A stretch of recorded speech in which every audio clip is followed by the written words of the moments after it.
Good evening, and welcome to the Council Advisory Committee CAC meeting of the 11th of July 2022.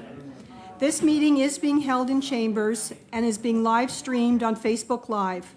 The most up-to-date meeting package is on the Town of Kentville website. This meeting is called to order. Have all of the councillors received and reviewed their meeting packages? Does any member of council have information pertaining to a matter before this council which has not been publicly circulated? The Council Advisory Committee, CAC, is a committee meeting where council receives reports from staff, and we will vote as a committee to either send the business forward to the council meeting for ratification, return to staff for further information or review, or defeat the recommendation. I will remind members of council that we should continue to be mindful of our decision-making wheel to make balanced and respectful decisions while adhering to our code of conduct. This council, through policy and by motion, has adopted Robert's Rules as our rules of order, our parliamentary procedure, and as the chair of the meeting, it is my responsibility to use those orders to ensure that we get the business of the town done.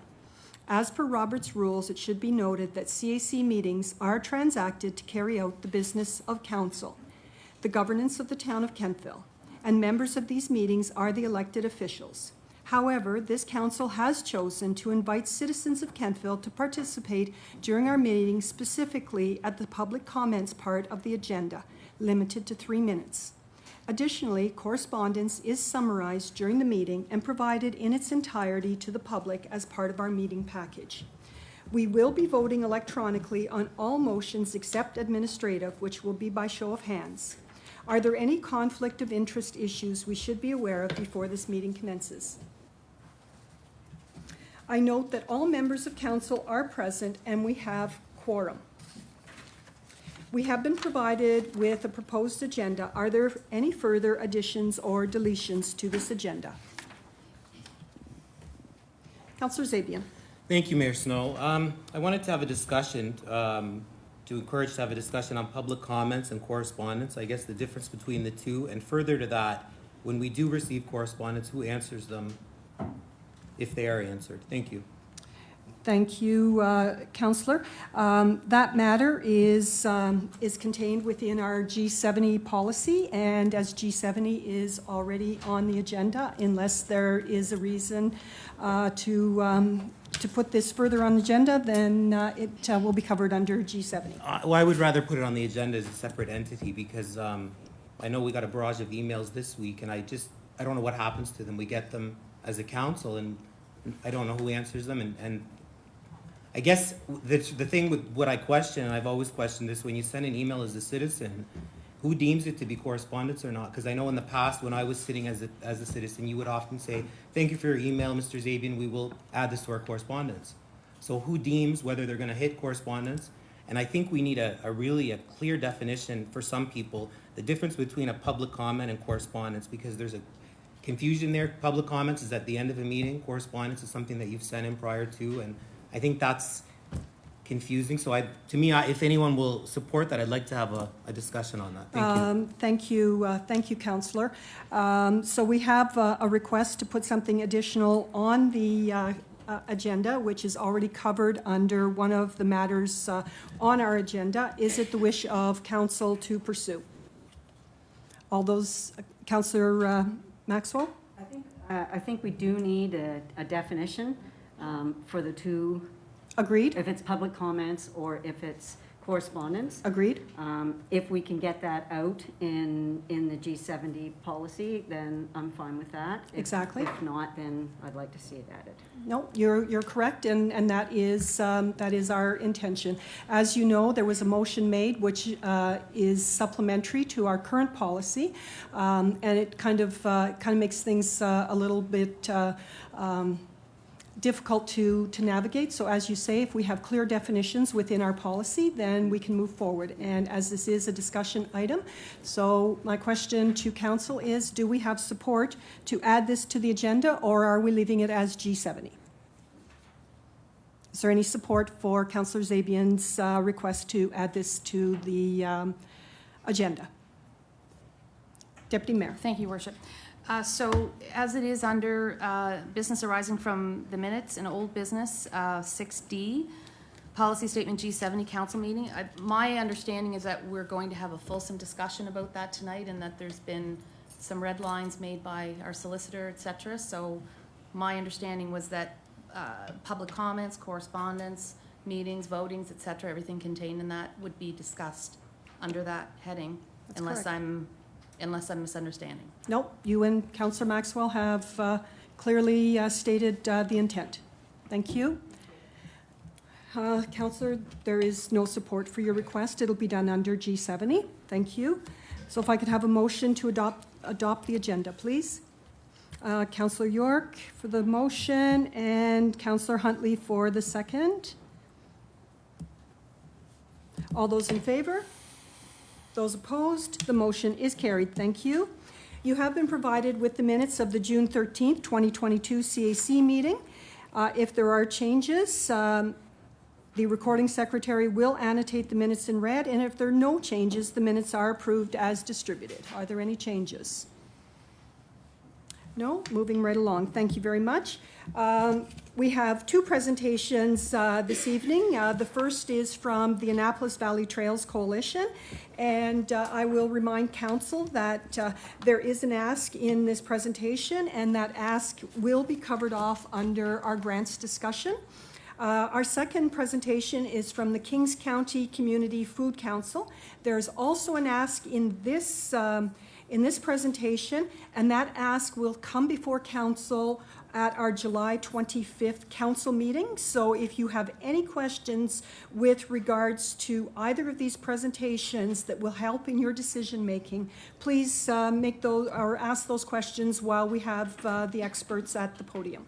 And I will open the floor to our first presentation, Annapolis Valley Trail Coalition, and I believe Bev Patillo is here to bring us news of Annapolis Valley Trails.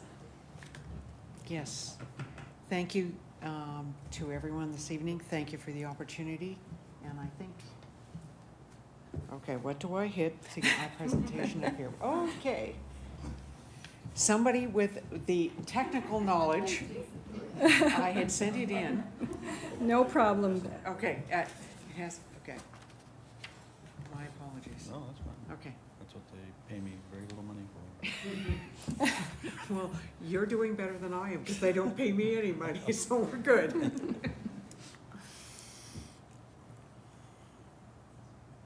you. And then I just hit, The space bar. okay, Probably the space bar. space bar. Okay. Thank you for the opportunity to make the presentation this evening.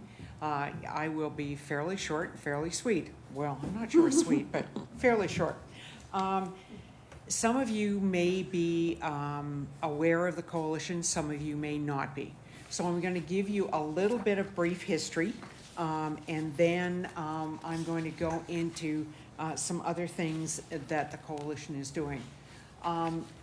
For those of you, the purpose of the coalition is to bring together those partners that are interested in trails and trail development throughout the Annapolis Valley. So Kentville is very much part of a larger entity that stretches from Windsor to Annapolis Royal. It's also created to look at trail standards and create a common vision for those entities that are within that network.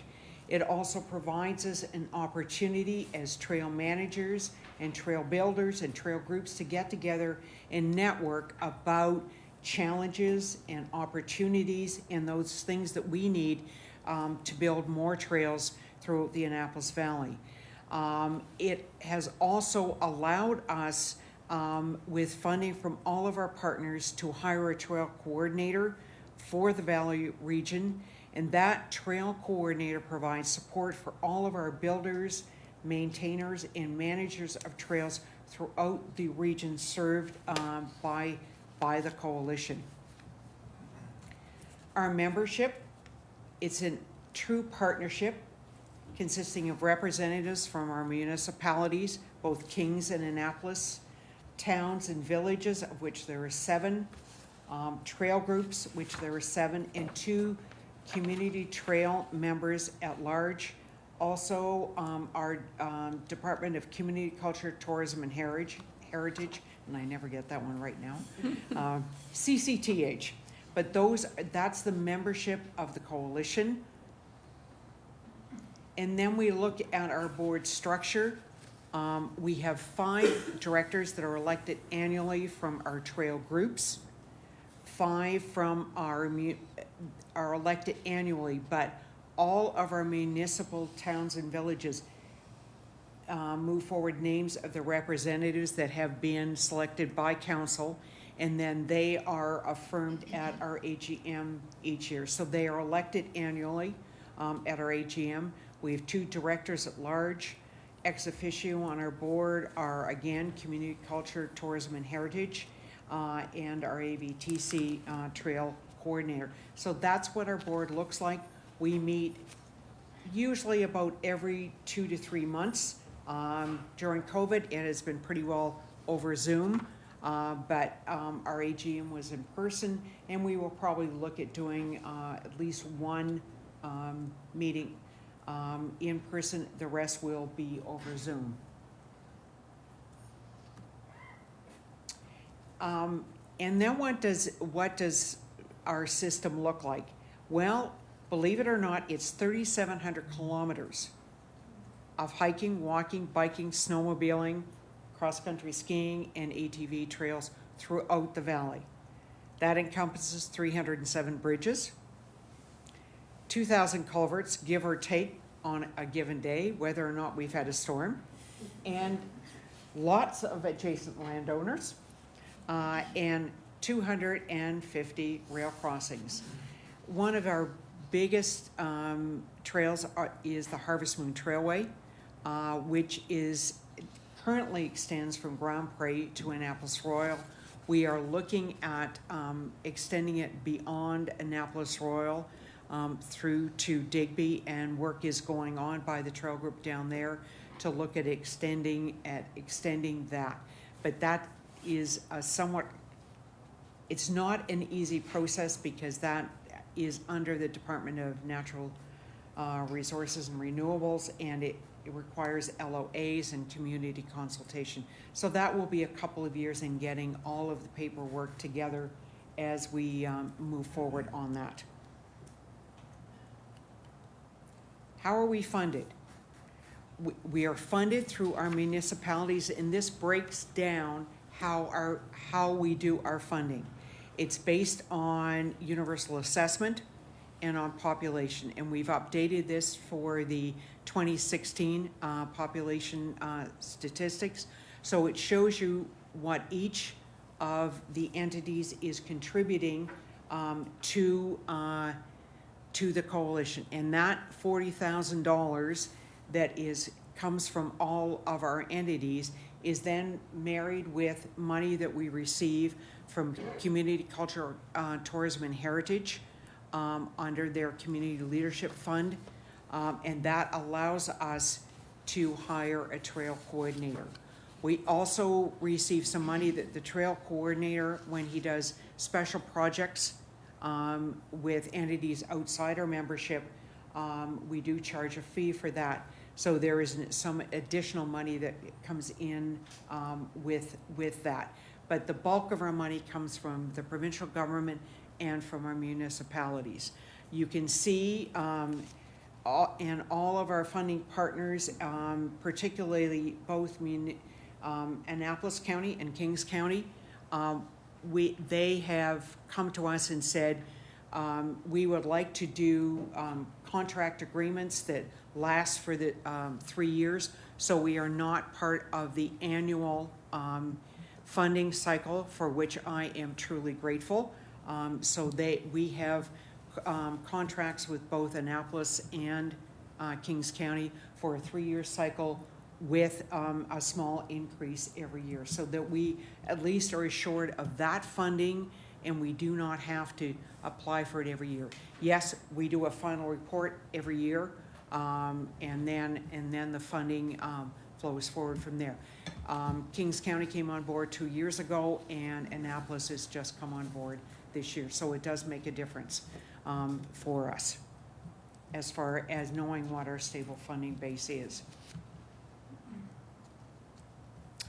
Services we provide. One of the big ones we do is our maintenance program, and the majority of our members that are along the Harvest Moon Trailway are part of the maintenance program. So we provide maintenance and storm damage mitigation for those members along the trail, which means that we do everything from, vertical vegetative management to redoing trail surfacing, to doing all of the mowing, cleaning out gates, replacing signs, all of those kinds of things. The other thing that our trail coordinator does is audit and inspections. All those bridges, all those 307 bridges, at one point or another in a 5-year cycle, need to be inspected. And so we provide those inspection services. We also do trail audits. We do risk management audits. All of those kinds of things are provided by the coalition. Training and leadership. We do a great deal of OHS training with our trail groups on all of the things that they need in regards to OHS. From a leadership perspective, our trail coordinator co-chairs the risk management committee under Nova Scotia Trails. In that regard, and I happen to chair Nova Scotia Trails along with the trails, along with the ABTC. So we provide management and leadership in many different ways. And Heather Stillwell, who is here with me tonight, is the managing director for Nova Scotia Trails. And so she wanted to come and see what a presentation to council looked like. So she has agreed to accompany me this evening, which I truly appreciate. We help our groups with finding funding to maintain trails and to build trails. So we do grant and tender assistance with all of our groups. Every year, as Kathy will attest, we do a yearly work plan. And that means we go out to all of our partners and say, okay, what's on your list for this year? We bring all of that information together from all our trail groups, municipalities, towns, and villages, and put it together. And say, okay, these are the 130 things that people want us to do. And then the board sits down and decides what our priorities are for the coming year. This year, it was a little different. Annapolis County, in case anybody has been driving a bike down that way, suffered some severe storm damage through the January, February storms. And we sat down as a board in late March, realizing the kind of damage that Annapolis County had received, and made a decision as a board that we would focus on getting that trail surfacing back to where it needed to be so that people could travel safely from Grand Pré to Annapolis Royal, and that the mowing and other maintenance in other parts of the trail would be done a little bit later than we would currently do it. And, I have to give our board a great deal of credit that they stepped up to the plate and said, that's what we have to do.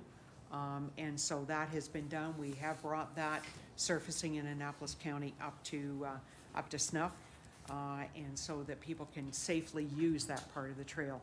The other thing we do is trail planning. We work with our groups as to where they want to plan, where they want to put trails. Does it look, does it help with the connectivity? Are we connecting to the Harvest Moon Trailway in ways we want to? We've been working with our snowmobile and our ATV groups on all of this kind of thing that we do as far as trail planning is concerned.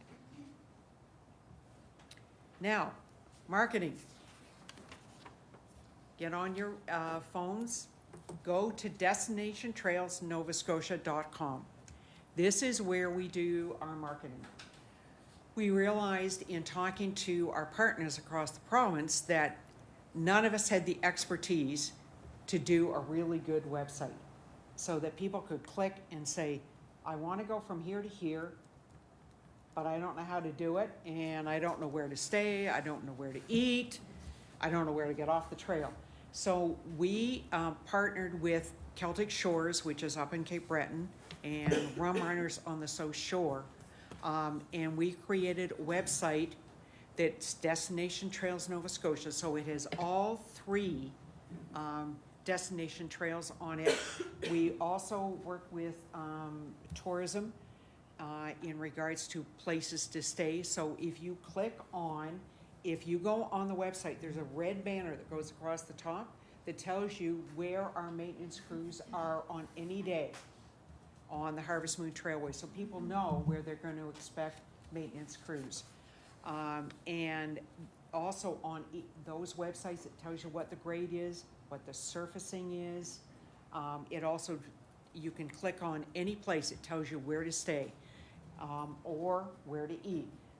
A Maritime Cider Company, you know, all of the things that are within Kentville, there is an icon for those, and it tells you how to get there. It tells you also, you know, the kilometers between point A and point B, and you can decide whether or not you want to stop in between point A and point B. But this is one we had last week alone. We had about 1,200 hits on our website, and they weren't just staying for 30 or 40 seconds. They were staying for 5 or 10 minutes, which tells us that they were planning on what they wanted to do in the valley and using the trail as their way of doing that. So that's our big marketing thrust.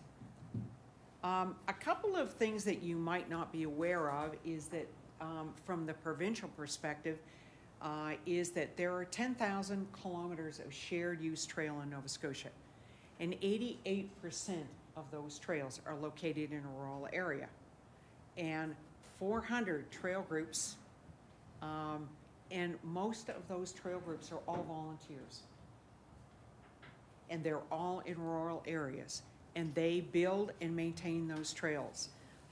When you look at economic indicators, Rum Runners did a study through Garner Pinfold a number of years ago, and found that $4.2 million in trail use for economic benefits. And we're taking that particular study and through Nova Scotia Trails, looking at a much larger economic impact study of trails throughout the province, along with partnering that with looking at well-being. Off-highway vehicles, ATVs, and I know that this isn't part of what Kentville does, but they contribute $189 million annually to Nova Scotia. And the exit surveys that tourism is doing say that 71% of visitors find it trails are an important factor where they're going to go and what they're going to do. So just a few quick facts on trails in Nova Scotia. And these are the trail counts from Kentville. We pulled the trail counters just the other day. It is unbelievable the increase in usage in the last number of years. And we're seeing not only here in Kentville, but right across the Harvest Moon Trailway. We are up anywhere between 50 and 75% in trail usage. And the interesting thing is we're seeing a lot more cycling happening on trails, hiking. But if you look at your seasonally adjusted rate, you went from 53,000 up to 191,000, 191,000 people using the trails. This has created some great angst for our maintenance crews because you have to have a spotter. You can't go out and mow a trail without a spotter these days just because of the number of people using the trails. So this is the trail data from Kentville, which is, I think, quite interesting to see the increase in the average use per day on the trails, and we're seeing that right across the HMT. Now I'm going to open the floor to questions. Thank you very much, Beth, as always, very informative. I would open it up to members of council. Councillor York, please. Thank you so much. The website is fantastic. I like the marketing, and I like that it's kind of increasing the different type of tourism to the area. It really reminds me of the Great Allegheny Pass, and it's a very similar story where it was an abandoned rail line through towns that obviously lost the economics of the rail stations. All that to say, is the Trail Association working with the business associations to try and work together to create like shipping stations so you can come to the town and like shop here and then send it out here, so you don't have to keep it with you? It's something that they do on the Allegheny Pass that makes for a really interesting and easy way to shop, and it might be a cool partnership with KBC and the Trail Coalition. That's an interesting point. We haven't thought about that at this point, but it's something that we definitely can take back and think about. I must do some investigation on that one, but that's a really good idea. Eating here Yeah. is wonderful, but shopping here is great too. So Yeah. if we could get people to spend a little bit more money, spend a little bit more time, and then send it to meet them on their next Yeah. destination would be amazing. That's a really good point. I'll keep that in mind. But I do love your website, and the CFL note at the top, it's going to be a very busy weekend, is very much appreciated. If you want groceries, get them before the weekend because you're not getting them after. Are there any further questions? All right, Beth, thank you very Thank much. you. And we know that Councillor Maxwell is our member on the committee, and if we have anything that we wish to ask or further, I'm sure that she'll be our conduit. So thank you again. She will definitely be that. Thank you. Excellent. Thank you. Thank you. So our next group is the Kings County Community Food Council. And our presenters are Heather Morse and Becca Green-Lapierre.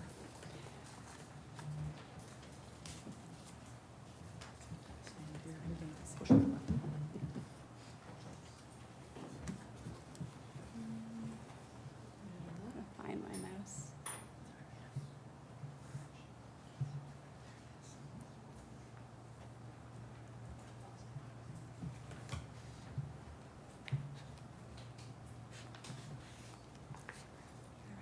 Okay.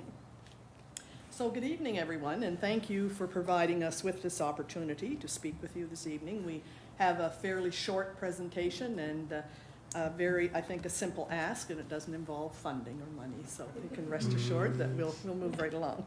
So my name is Heather Morse, and this is Becca. Becca. And we are members, excuse me, of the Kings County Community Food Council. This is an organization that it took us a while to get started. It seemed that we'd never move forward, but now that we're official, we're doing some, I think, some really great things.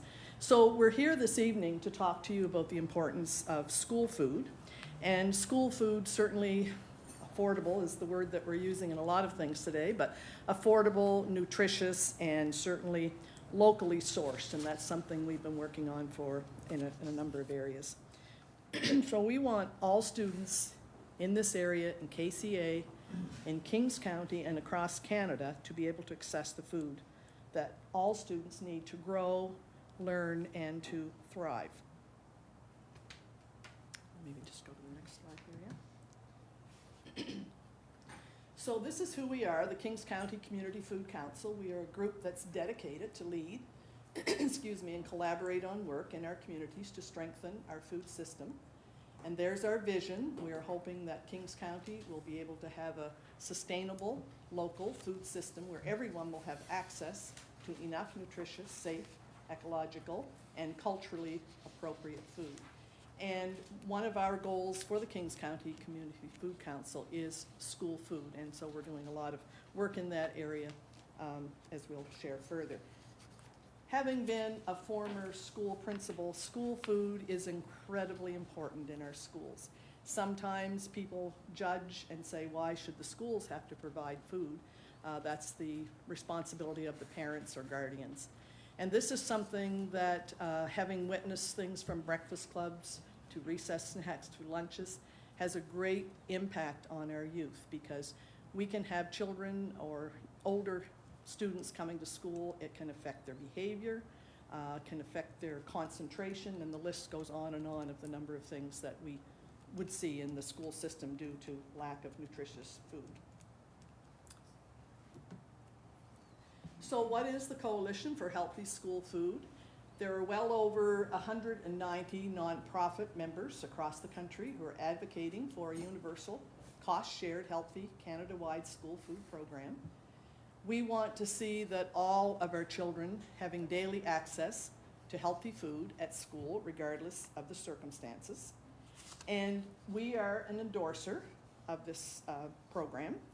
And what we do, we have usually a member that will attend a provincial meeting so that they can be there working on advocacy. And the Coalition's mandate is to advocate for a universal, cost-shared, healthy, and Canada-wide school food program. And there's an important role in supporting replication and sharing of best practices of the many, many diverse school food programs across Canada. And we know from, this has been going on for a very long time across, we are the only G7 or industrialized country that doesn't have this program, and it seems really odd for a country like Canada. We've been on the agenda many times. We've had people promising money at the national level, and of course there's all kinds of things happening from that, but we are, at least we're hoping that we will have a national food policy that will be developed in the upcoming months. Great, thanks, Heather. In your counselor packages, you would have received something that says developing a healthy universal cost shared school food program. And what this outlines is the 8 principles that are based on best practices that the Coalition for Healthy School Food is proposing that schools, municipalities, different levels of governments adopt to create a healthy school food policy. I'll briefly touch through some of the principles. The first one is health promoting. So it's a school food program that is based on the Canada's Food Guide. It needs to have fruits and vegetables. French fries do not count. It needs to be more encompassing than that. From the universal aspect, as Heather touched on, children come to school without a breakfast or without lunch for a variety of reasons, so it needs to be universal. So all children have access to this food. If you're a student, you're eligible. The cost shared aspect. During our pre-election, or during the Liberals, the federal pre-election, the Liberal campaign actually promised $1 billion over 5 years to school food. Unfortunately, in the 2022 budget, that money didn't show up. So we need coalitions such as the Coalition for Healthy School Food to advocate, to push, to say, hey, you promised this, show us the money type of thing. We really are advocating for funding at all levels of government, of course. And on that last principle on this slide, while we're hopeful to get money from Ottawa, we don't want Ottawa telling us how ours needs to look in Kings County. It needs to be local. It needs to be flexibly adapted. It needs to reflect our rich Mi'kmaq culture. It needs to support our valley farmers. There's a really interesting study done by the University of Guelph. And it's University of Guelph. Remember this, what I'm about to say. Thank you.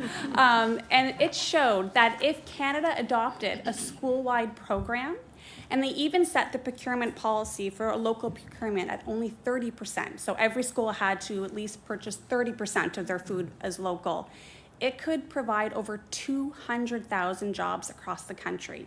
So school food, local school food, can be a real economic driver, as well as supporting the health and the local system. Looking at the food literacy piece, so the 7th principle, we don't want to just give our kids healthy food. We want to support teachers to integrate cooking, food prep, growing, gardening, all within the curriculum. We think it's really important to get our youth excited about eating healthy food, about growing healthy food, because we know that if we can teach them about nutrition early on, if we can teach them about cooking early on, it's going to impact their health down the road. So this is an upstream investment.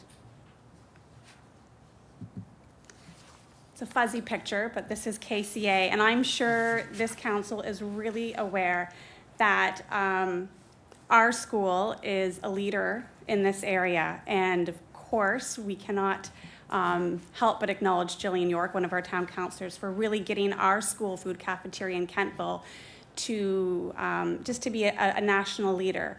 KCA's cafeteria values and embraces many of these 8 principles I just explained or gave a little overview of. About 3 years ago, our Parent-Teacher Association took over the cafeteria at our local school. They hired a Red Seal chef. She values healthy food. She values sourcing locally when she can. She has the flexibility to adopt this menu to meet students with various needs, be it vegetarian, gluten-free, so on and so forth.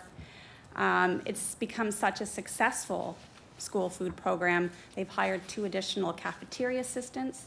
Those cafeteria assistants and our chef, they get paid on snow days. They get holidays paid, like they are employees. They're not just, oh, school's out, too bad. So they're valued. Their time is valued, and that showed. And while at our school, the majority of families do pay through an online ordering system, no child gets left behind. So everyone can access food. And the neat thing is when a child comes to the front of the cafeteria, none of the staff know if that child's paid or not. They just get a meal if they come. So no one's left behind, and the administration at KCA steps in and helps cover the cost for some of those. So our KCA program it's so impressive and so unique. We were actually recently showcased nationally via a case study with Farm to Cafeteria Canada. So I'm really proud and really thankful to be a member of the KCA community, but unfortunately, we are that unique. We're not the norm. Because so many schools do not have a phenomenal school program such as us. This is why groups like our Community Food Council are trying to speak up for the many students that don't have access.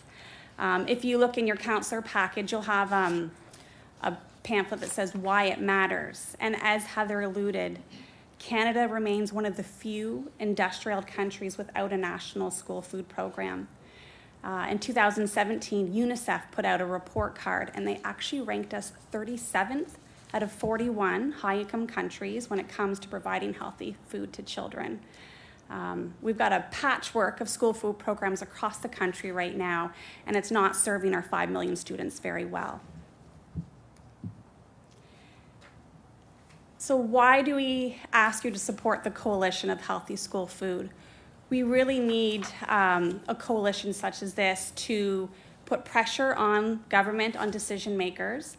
And while we both sort of alluded to the sad news that the Liberal $1 billion didn't come through yet, they did put out mandate letters to some of their cabinet ministers saying that they do want to have a national school food policy. So we're excited and hopeful for that. But they need to know that the public wants this too. They need to have that pressure. And so the Coalition for Healthy School Food, while they're based in Montreal, they have chapters from coast to coast to coast. All provinces and territories are working together. As Heather shared, that we send one of our reps at our local level to the provincial just so that they know our local voice, which is really exciting.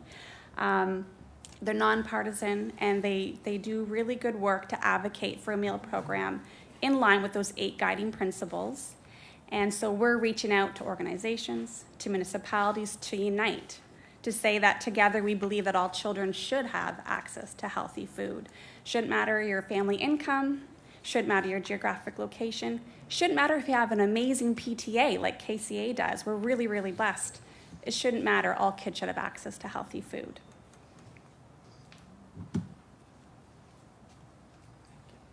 Thank you, Becca. Excuse me. There have been municipal support, as Becca's indicated, across our whole country. But what is exciting here is you see that we have the town of Annapolis Royal, I think it was one of the first that signed on in this area, the town of Berwick, the town of Wolfville, the municipality of the County of Kings, Halifax Regional Municipality, and then there are other municipal units that we've indicated here, the City of Toronto, Vancouver, and Victoria, and also the Federation of Canadian Municipalities. So as you can see, many cities, towns have endorsed it. Nova Scotia in particular there's been a lot of endorsement in support of school food. So more than 25 community health boards across the province have signed on. The Provincial Community Health Council of Chairs have advocated on the federal level for advancement. And then we have other community groups in Nova Scotia, including, you can see the following there, the Ecology Action Centre, Federation of Home and Schools, Nourish Nova Scotia, and the Union of Nova Scotia, Mi'kmaq. And having served on the Community Health Board for quite a few years, both at the local level, regional level, and the provincial level, it is exciting. It was for me, as I also serve on the board of directors for Nourish Nova Scotia. And we were able to connect with community health boards and Nova Scotia health staff and help us move forward with endorsing these letters. So we have, as I said, at least 25, and we have members from our community health boards here this evening, staff, and there could be more than that now, but it's really been very exciting how much support that we've been able to have. And if we look at things, now community health boards, you may or may not know, we are about upstream thinking, and we're not dealing with getting more doctors and staff. But when we look at things like health care, for example, more than half of all annual health care spending in Canada is for the treatment of chronic diseases, and the main risk factors are often unhealthy eating and physical inactivity, which we've heard from Beth at the beginning too, another exciting program, and certainly smoking and alcohol. But you look at the unhealthy eating and the physical activity as two of the main ones. And if we can support a universal school food program, it reduces the financial burden on our healthcare system, which we're hearing more and more, well, we've heard for the last couple of years with COVID and so on. But we're trying to reduce the risk of diet-related chronic disease. And so I think if we can move forward on this, this will be very positive for our students. And so our last slide, and this is our ask today. Our ask this evening is, as I said at the beginning, very simple. Will you as a council consider making a motion to sign on as an endorser of the Coalition for Healthy School Food and show public support for the 8 guiding principles, which Becca had mentioned in her presentation part. And the process is very simple. All you have to do is fill out a quick online form and your town logo, and it becomes a part of this growing body of communities from coast to coast. And that is our presentation. Perfect. Thank you so very much. Are there any questions for our presenters? Deputy Mayor. Thank you, Worship. I don't have a question, but I just want to say thank you for your presentation. And I agree, all children should have healthy food, and so I would have no issue endorsing this at all. So thank you for that. Thanks. Thank you. Councillor Gerard. Thank you, Worship. Thank you, ladies, for your presentation.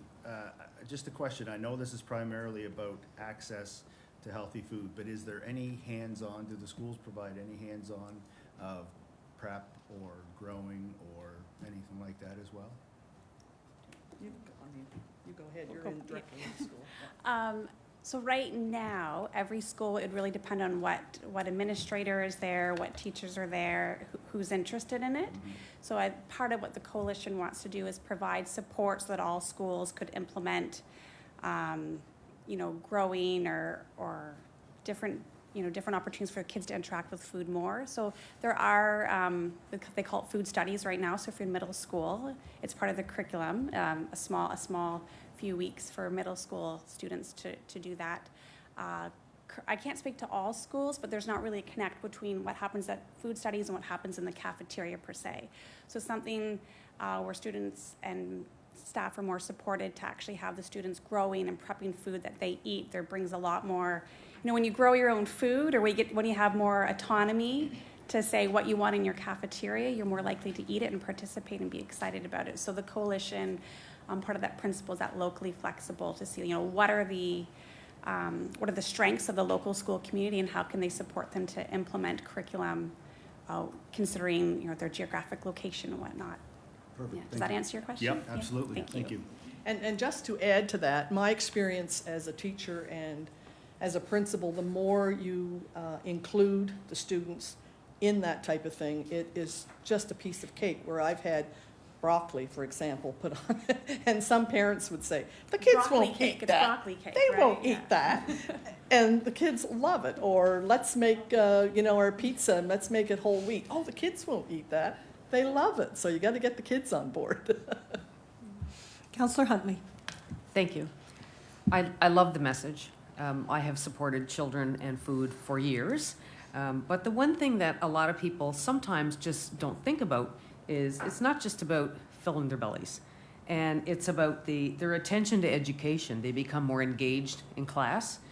There's no silos, so the children afford to not afford, doesn't matter. Everybody's equal, which sometimes tends to lower bullying in some schools. Yeah. And I also love the health improvements, so I'm all for the message. So thank you very much for the presentation. Well, the other thing that I found too, say, for example, Breakfast Club, sometimes parents might say, well, why is that child going to Breakfast Club? Because their parents are well off or make more money. And I can recall many students that would come and ask if they could participate because they might not have any friends, and it was a great way just to join in. And then often teachers or educational assistants, it became like a family affair as opposed to, why are you here, why are you not here, kind of thing. So, Yep. thank you, Paula. Counselor Maxwell. Thank you very much for presentation. As a former teacher and physical educator, you have no problems convincing me that We knew we that could count this on is you, what we Kathy. need to do. So, just coming out and speaking to that, and I think it's really nice that we are making the connections with, growing the food, and especially being in the valley. We have access to farms.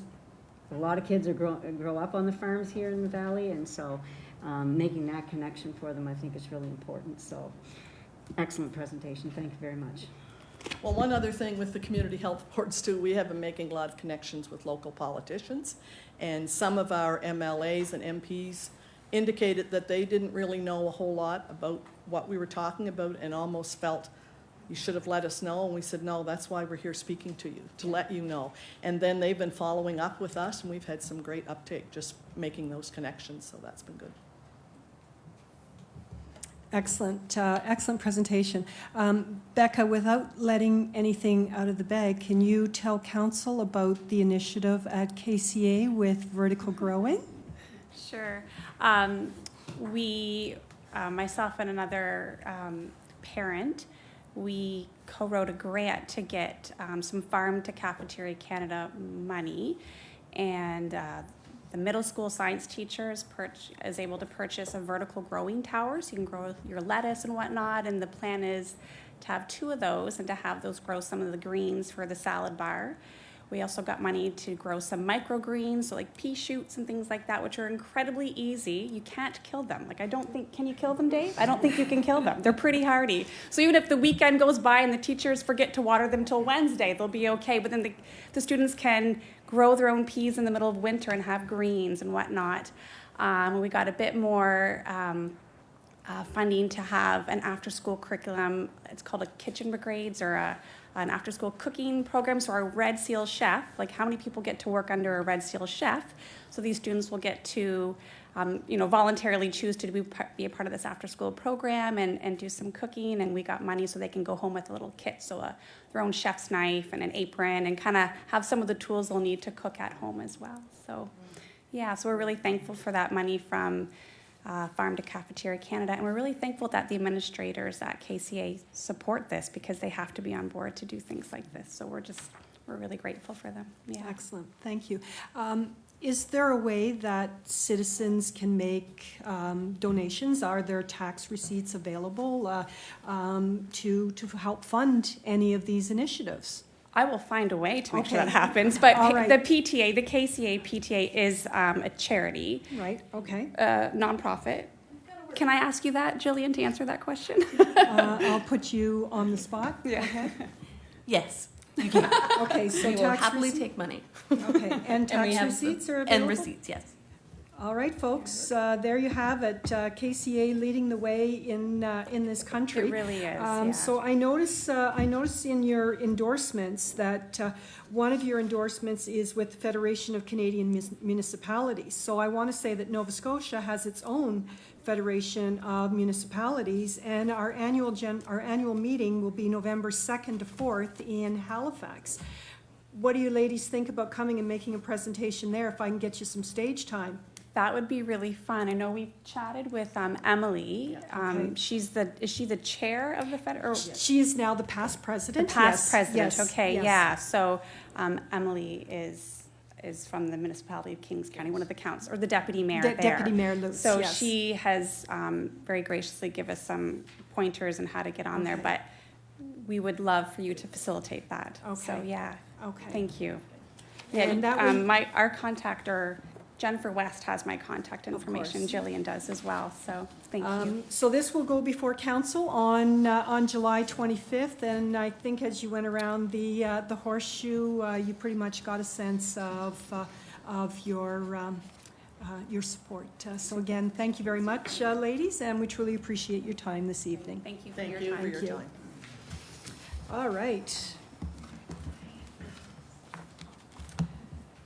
So the directors have provided their reports for our review, and they will provide an update and receive questions from council. And after the directors have provided their reports, if you wish to ask them questions with regards to their report directly, that works. And only items of new business arising from the reports will be taken for motion, although we have none this time. CEO Trope, could you please introduce our department reports and recommendations? Thank you, Mayor Snow. And as we do at every committee, Director Kroll will be starting off the evening to talk about finance and money and all those great things.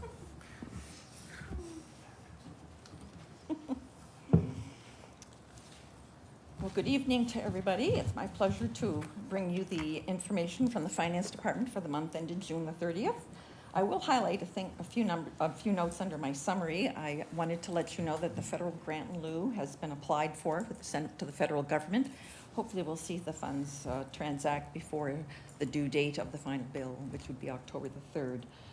Capital investment plan was released in June and also completed and submitted in June, so that also has been reported. And the annual expenditure return, which relates to the gas tax funds, has also been submitted to the province of Nova Scotia. Turning our eyes to the town of Kentville, the benchmark for the month of June is 25% if everything was averaged evenly over the year. We're looking at taxes reporting at 46.3%. The final levy will be released in August with a due date of October the 3rd, 2022. Under services for other governments, half of the annual library funding has been forwarded to the municipality of Kings. Under sales of services, 2 months of external sales related to Kentville Police Service has been released. And we have 3 months of sales to the Kentville Volunteer Fire Department from the Finance Department. That also has been released. Under conditional transfers, the first quarter of the Municipal Finance Capacity Grant has been received by the town of Kentville. So that's basically the update on the revenue streams. On the expenditure side of the ledger, we're slightly above the benchmark. In most departments, it relates to the payment of the annual insurance premiums. But in general administration, we've also paid the first quarter payment for assessment services. Under protective services, besides the insurance premium, they've also paid the annual payment for pros, as well as the first quarter payment has been made for answering services. Under transportation services, a reallocation of wages to other cost centers has yet to be recorded. And under environmental health services, the threshold is exceeded because of the invoicing from Valley Waste Resource Management Authority. However, that reflects their invoicing to us for the year. Under environmental development planning, the guideline is exceeded because of the attendances at the spring planning conference. I find the lighting in here is bothering my eyes. I don't know why, but for some reason today it's bothering my eyes. I'm sorry for being a little bit shaky. The Recreation Administration exceeds the guideline to the payment of the annual insurance premium. And under financing and transfers, debt charge principal exceeds the threshold but reflects the debt repayment schedule. Under the summary of outstanding taxes, which is Schedule C, the interim property taxes were due May 31st, as we all know.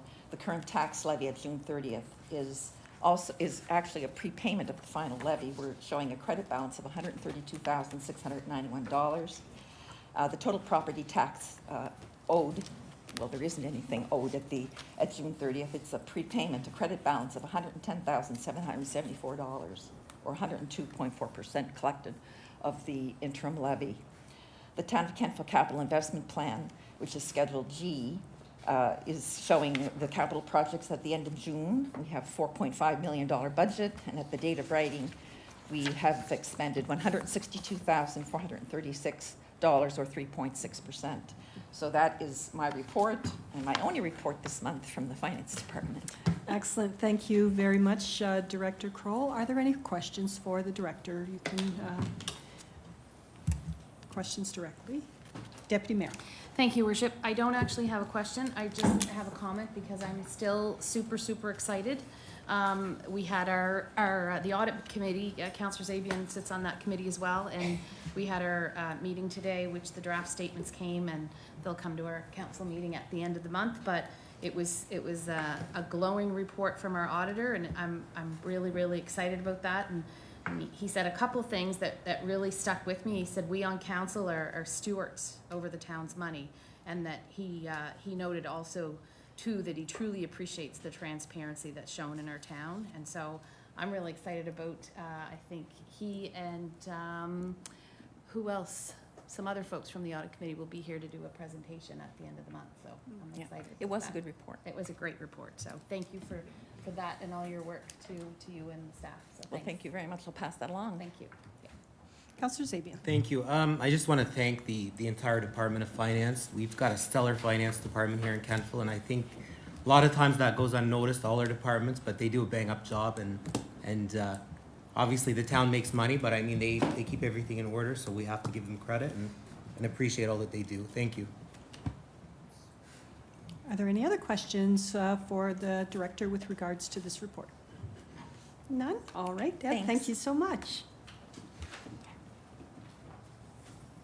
Director Gentleman.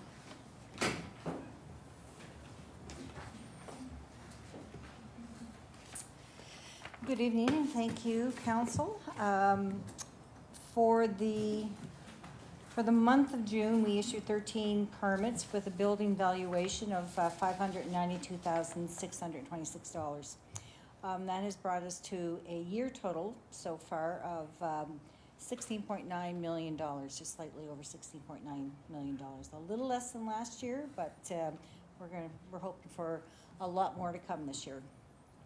Municipal Floodline Mapping Project, the RP was posted. Today we did meet with the committee and we did pick a candidate, and we will be moving forward with the process to award that contract within the week. Habu Court development is moving along nicely. We met with the developers last month sometime.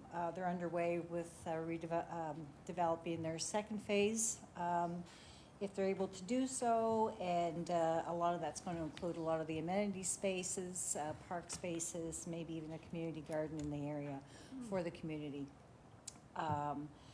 Staff is starting to look at the old subdivision bylaw. Our bylaw is quite old. One of the bad things about it is actually some of the drawings in it for all our specifications. It's really hard to see, so we're going to really have to update those. There's a lot of hand scratching all over some of them. I don't know how well that goes over when we send them to developers. Like, this is the way your road's got to be. Anyways, so just some updating and some other policy changes that we're looking at in terms of maybe percentage of open space that we want to look at. Actual language in there to talk about maybe cash in lieu, et cetera, et cetera. So, Encore, we've had some discussions with Encore. They're the partners with Ryan's Park.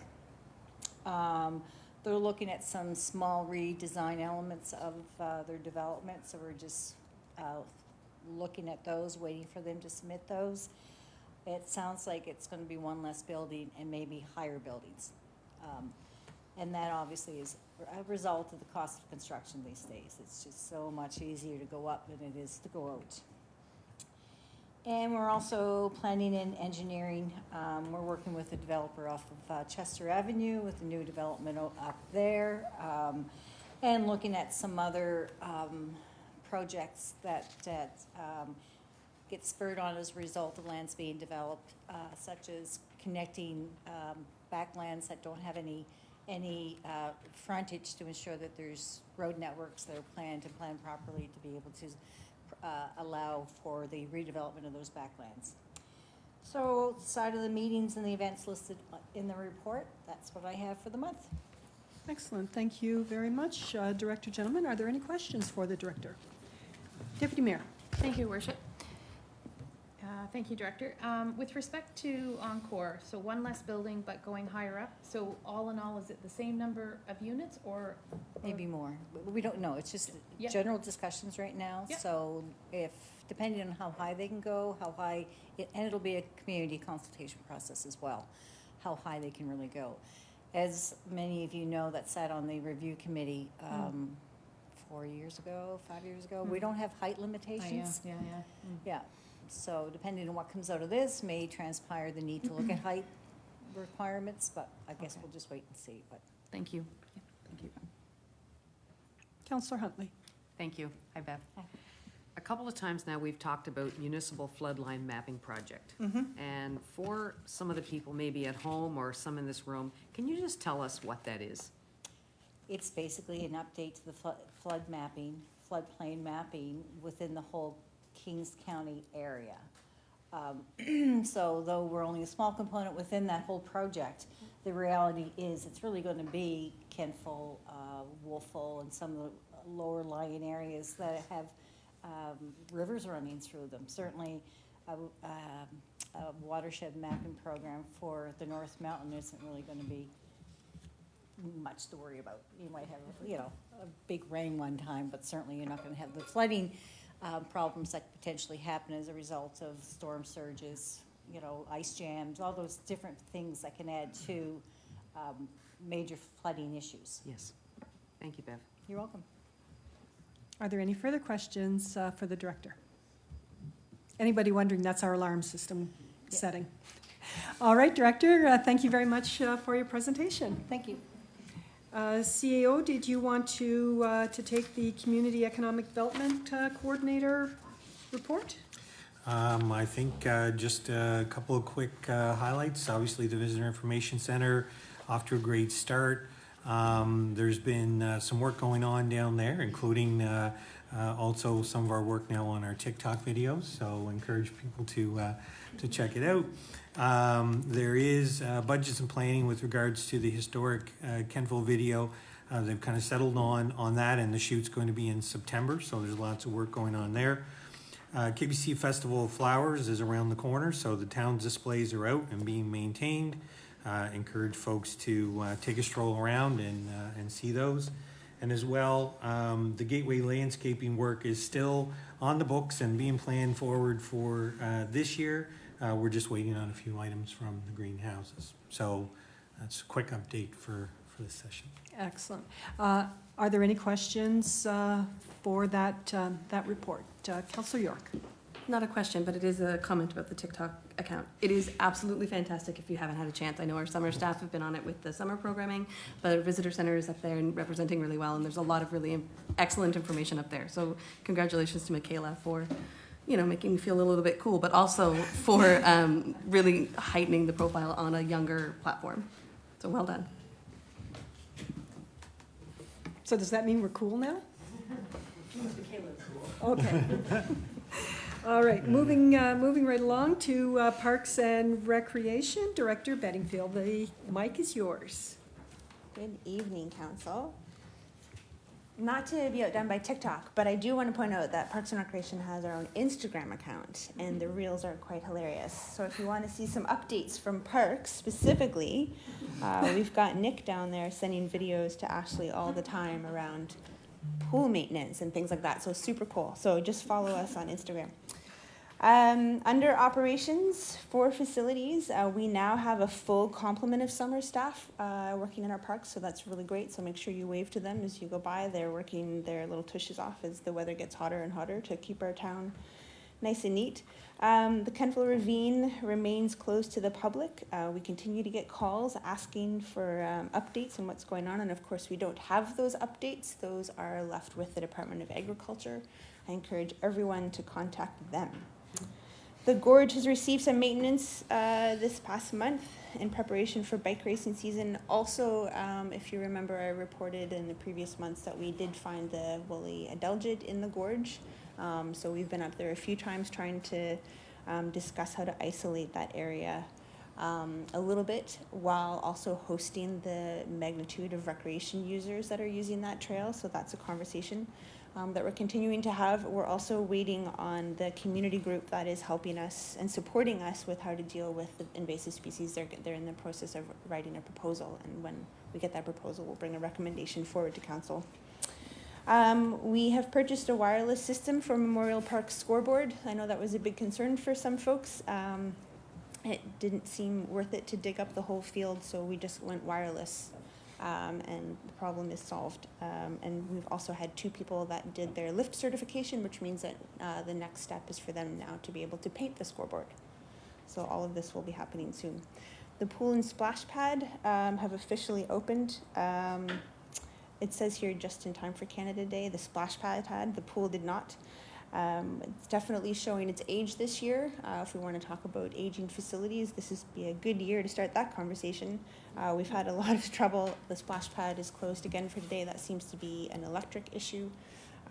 So it is a bit of a struggle this year, but so far things are going well, and we haven't had to cancel any programs long term. Under operations, we did interview for the new EDI Community Sport Coordinator or Navigator position, and that position has been successfully filled by our very own Grayson Titcomb, who's our summer recreation manager. So he interviewed for that, and it was quite a competitive pool, and he did a really great job. So we're excited to have him start. I believe it's going to be the beginning of August. Our summer program staff participated in a number of new trainings. I always think it's important to let folks know what our staff go through. Again, we want to make sure that our community and the people who attend our programs are safe, but also it's an opportunity for us to support youth development in this area. So our staff have gone through everything from harm reduction to Valley anti-racism training, a Commit to Kids, which is around preventing sexual harassment and sexual assault, equity, diversity and inclusion training. High Five is a training to ensure quality programming, reconnecting with nature, and then of course first aid and things like that, mental health first aid. All of these things our staff get, and they're able to walk away with those certifications. Let's see what else. Under capital, actually, I should note that we also supported the Pride event this year, which was really great. That was a great partnership with KCA. And then World Environment Day, that was really supported by the Rotary Club of Kentville, and we're really grateful for their support. The one capital project I wanted to talk about was the dog park. We're getting a lot of calls about that. We have the fencing RFP that's going to close on July 2nd.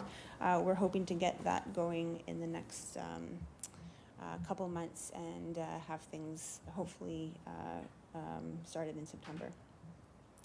And then with regards to council-related issues under our accessibility plan, we met, we actually just met, but this when I put in the report on June 10th, we did have Grayson Titcomb come in and talk to the group around language and the importance of really safe language, and that's something that, again, we talked about at our last meeting about bringing that forward to staff and possibly council, so you'll be hearing more about that moving forward.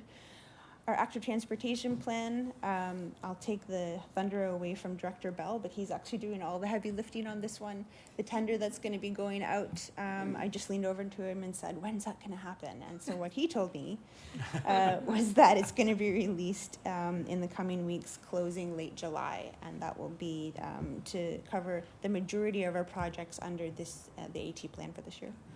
And then the Regional Recreation Complex, we had a meeting on June 23rd, the final draft of the report of the feasibility study was reviewed.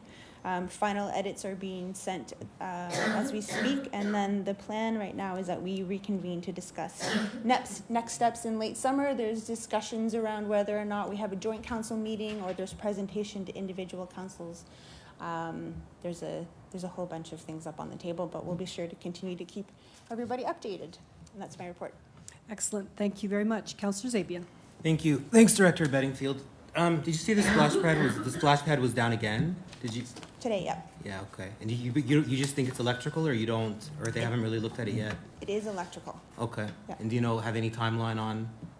It just happened today, so we Okay. put in a call, so it's when the service can come in. Okay, all right, thank you.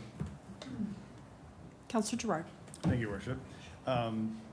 Director Bedingfield, with, in our previous meeting, a large project that's going on, when the RFP for that came back, it was way overpriced. Sorry, not overpriced, because of what's going on, it was quite a bit higher than what we expected. Do you expect, and maybe Director Bell, do you expect that's still gonna come in at what we expect for budget for the active transportation? Do you want to come up and answer that? No, you yeah, sorry, I didn't know who to direct it to, but yeah, if you could speak to that. Okay, thank you. The suspense. Councillor Huntley. Thank you. Hi, Rachel. I just wanted to first of all say congratulations on having the summer program staff enrolled in so much training. So much value to that for both sides. I also wanted to say thank you. I know you educated me on the Spike Fund a little more, and that is such a great program. And if there's any way that any other information that you can pass on to us, I'd appreciate it, whether it's website or YouTube or whatever, just let us know. And I was so happy to see the dog park discussion come up on the list, even though my puppy dog, he'll be too excited, but a lot of people have been asking about it, so that was good. And the other question I had was, under the Ken Falls Accessibility Action Plan, is there a way to connect with, say, Brain Injury of Nova Scotia Annapolis Valley chapter? As we know, anybody who has brain injuries, sometimes it can affect anywhere from learnings to walking. I keep thinking about all the plans we have, and I'm excited about it. But I'm wondering, has there been any conversation with them at all, or? We did have a speaker come in who had suffered a brain injury and gave us a really great talk. Oh. That was, I'm not sure how many meetings ago. A number of meetings ago, yeah. Okay. So we have connected with them. Good. Yeah, but they're a great organization doing great work. Thank you. Yeah. Councillor Maxwell. Thank you, Rachel. I had a couple of questions here. I think you answered the one on the regional recreation. I was looking for the next steps, and you said whether we're going to have joint council meetings or things like that, so that's fine. What is the issue? Do we know what the issue is with water loss? Because I thought we kind of zeroed in on that with the skimmers and so on. So do we know what's causing that water loss, or do we know where it is at the pool? You mean at the pool? Yeah. Yeah, so that's one of our big issues this year. We've done a lot of work in the past, if you remember, through capital to stop water loss, and then we had a really great year.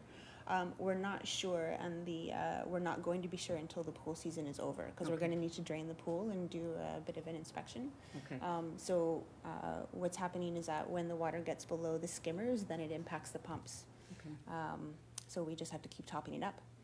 Right. Yep. Okay, and I had a couple of trail users approach me. I guess what they're encountering is that when they travel to the east end, so from Kenfold down to Eves Hollow, after a rain, it's very, very muddy and not a good surface. So is there anything in the works to kind of shore up that surface between Kenfold and Eves Hollow, We can certainly take a look at it. Are you talking about downtown to Eves Hollow? Yes. Yeah, so I do Yeah. know that section of the trail there was a lot of flooding during the spring when we had floods everywhere. Right. Yeah, but we haven't had the chance to go and take a look at that. And that's something also that we're talking about, touching base with the Trails Coalition. Yes, it would be a good idea, and they are noticing that after the rain, it's really not good. Mhm. So just Yeah. wanted to pass that along. It's lowered. Yes. Okay, thank you. Are there any further questions for the director? Before you leave, I want to put you on the spot and ask you where the lines are with Town of Kentville staff and the work that recreation staff on our trails and the Trail Coalition. So how do we blend what's happening and what service do they provide to our trail in Town of Kentville? So right now, the town of Kentville does the majority, if not all, of the trail maintenance. We don't take advantage of the service. Part of that is because we're unionized, part of it because we have a standard. I think that's going to be under review as we continue to grow and see what's possible, but that is to keep our own standard. The Trail Coalition in general, because you saw the budget, we do pay money to them, but and I'll back up what Beth said, it really is our commitment to the trail in its entirety because it is going to bring people in and through Kentville. And that's really important to us. And, they're able to collect data like they had there. We don't have trail counters. So things like that are able, they support us. But when it comes to day-to-day maintenance, they do nothing. But that's not for them saying they won't do anything. It's on our Right. end. Yeah. No. But that Okay. is currently under review. Okay, perfect. Thank you so much for that explanation. All right, if there's no further questions, thank you very much for your presentation. And our next presentation is the police chief. Chief, the floor is yours. Good evening, everyone. I'll do a brief overview of the report submitted to the board last month, accurate as of the end of May of this year.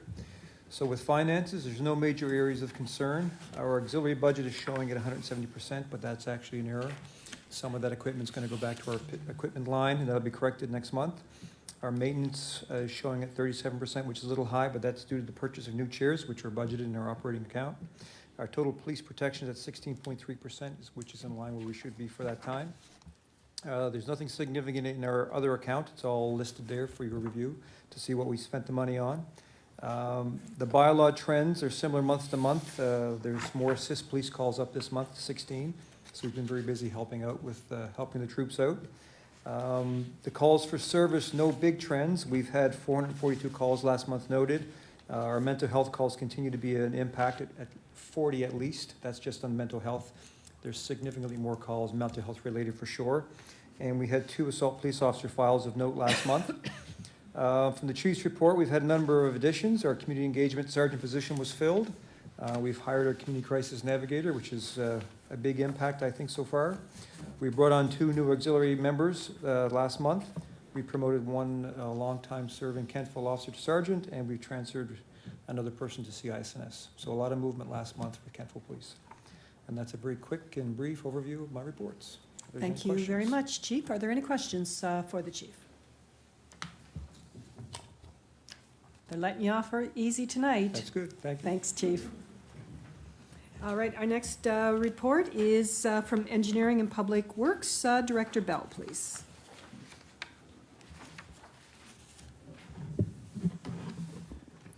Good evening, Mayor and Council.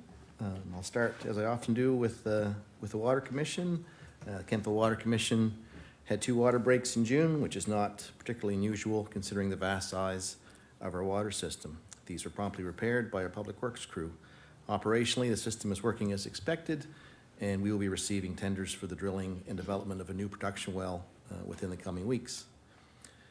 Sanitary Sewer Area Service, Mayor Snow and I attended a lengthy Regional Sewer Committee meeting on June 29th, which included presentations on both wastewater bylaws and a communication plan to help educate customers on preventing inorganic materials from entering the system. Deputy Mayor Savage will present recommendations to Council on these matters at the July 25th Council meeting. Director Kroll has a first draft of our Sanitary Sewer Area Service rate study that needs to be updated. Hasn't been a study done in 5+ years, and that will be brought to Council when we reconvene in the fall. Under projects, following council's approval at June's meeting, the contract for McDonald Avenue subdivision upgrades was awarded to Mid-Valley Construction as a 2-year project, and contracts have been signed. Materials have been ordered, and we are awaiting a project schedule from the contractor. We will keep residents informed of start dates and project schedules by both door-to-door handouts and social media posts.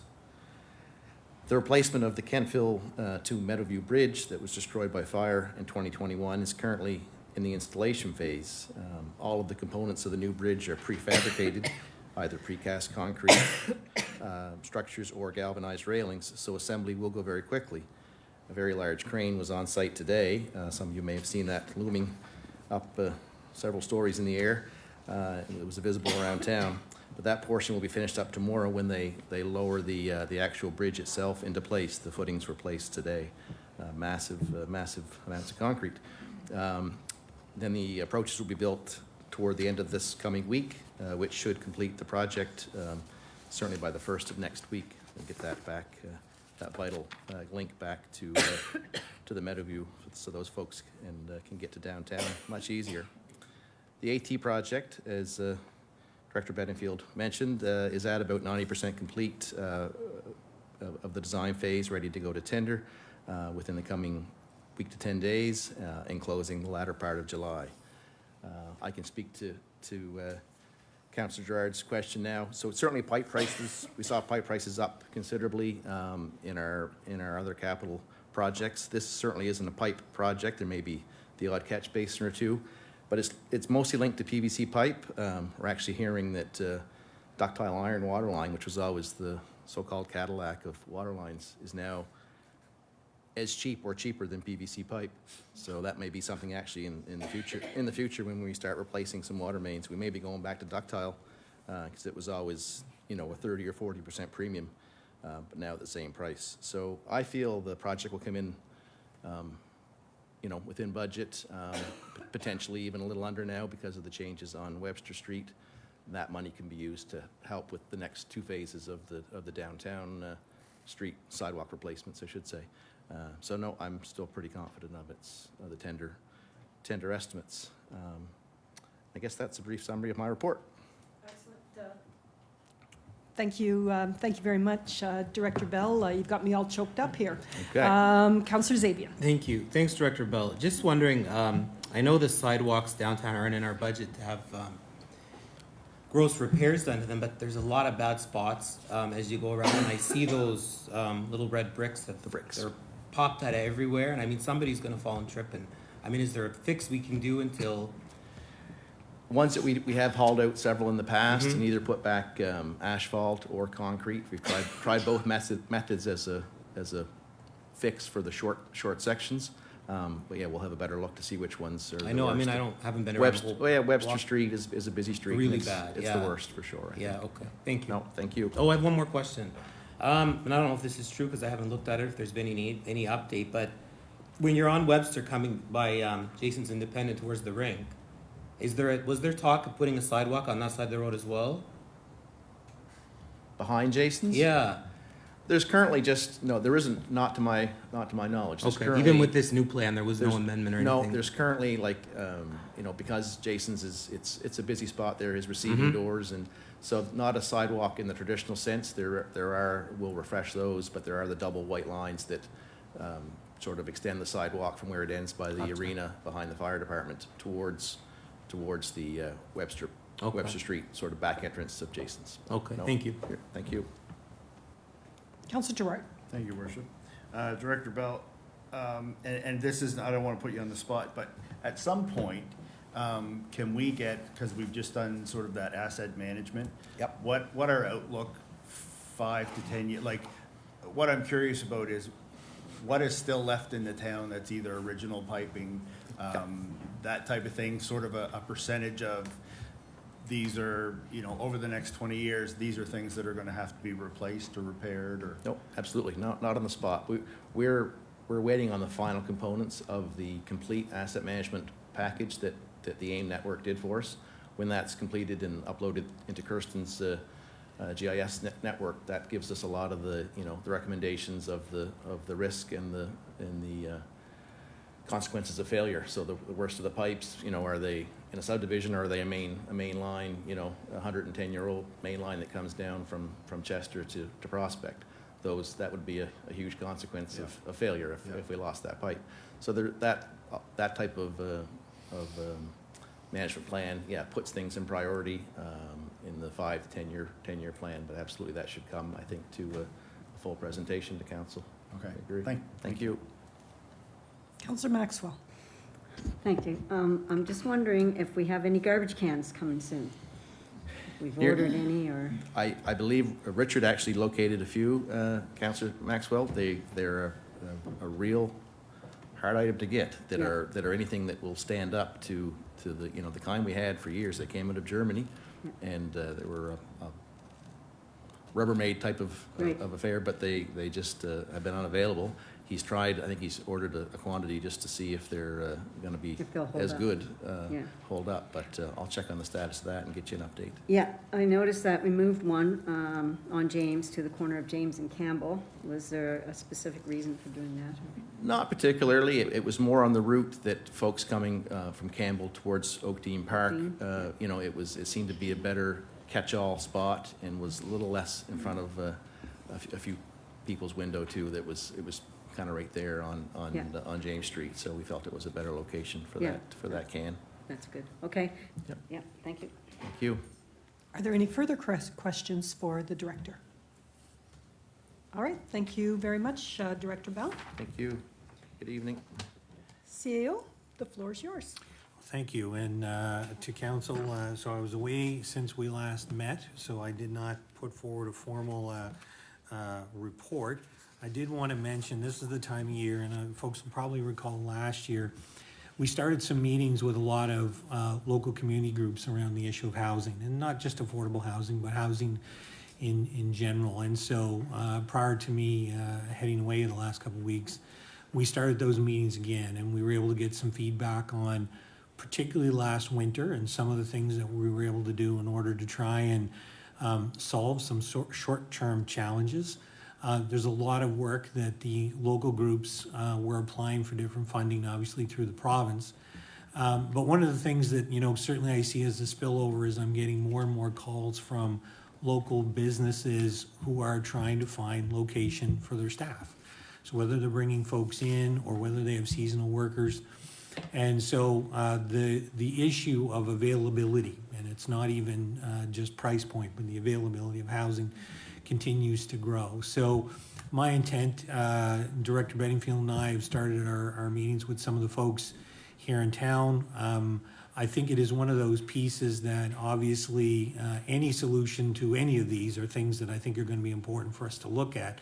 And whether they fit perfectly or whether they're things that are going to require some short-term planning to make things work.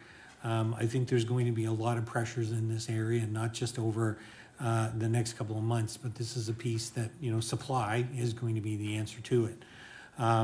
So I just wanted to put that on folks' radar screen and let you know that a lot of that work last year that I think was able to help a lot of individuals out, we've started it again for this year.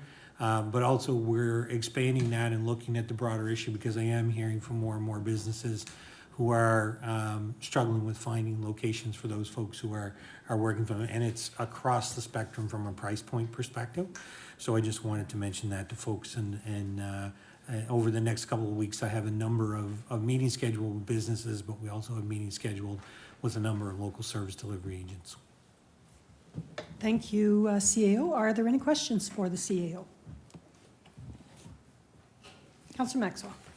Thank you. CAO, I've had several people approach me about where they can find our policy or our regulations on keeping chickens in the town of Kentville.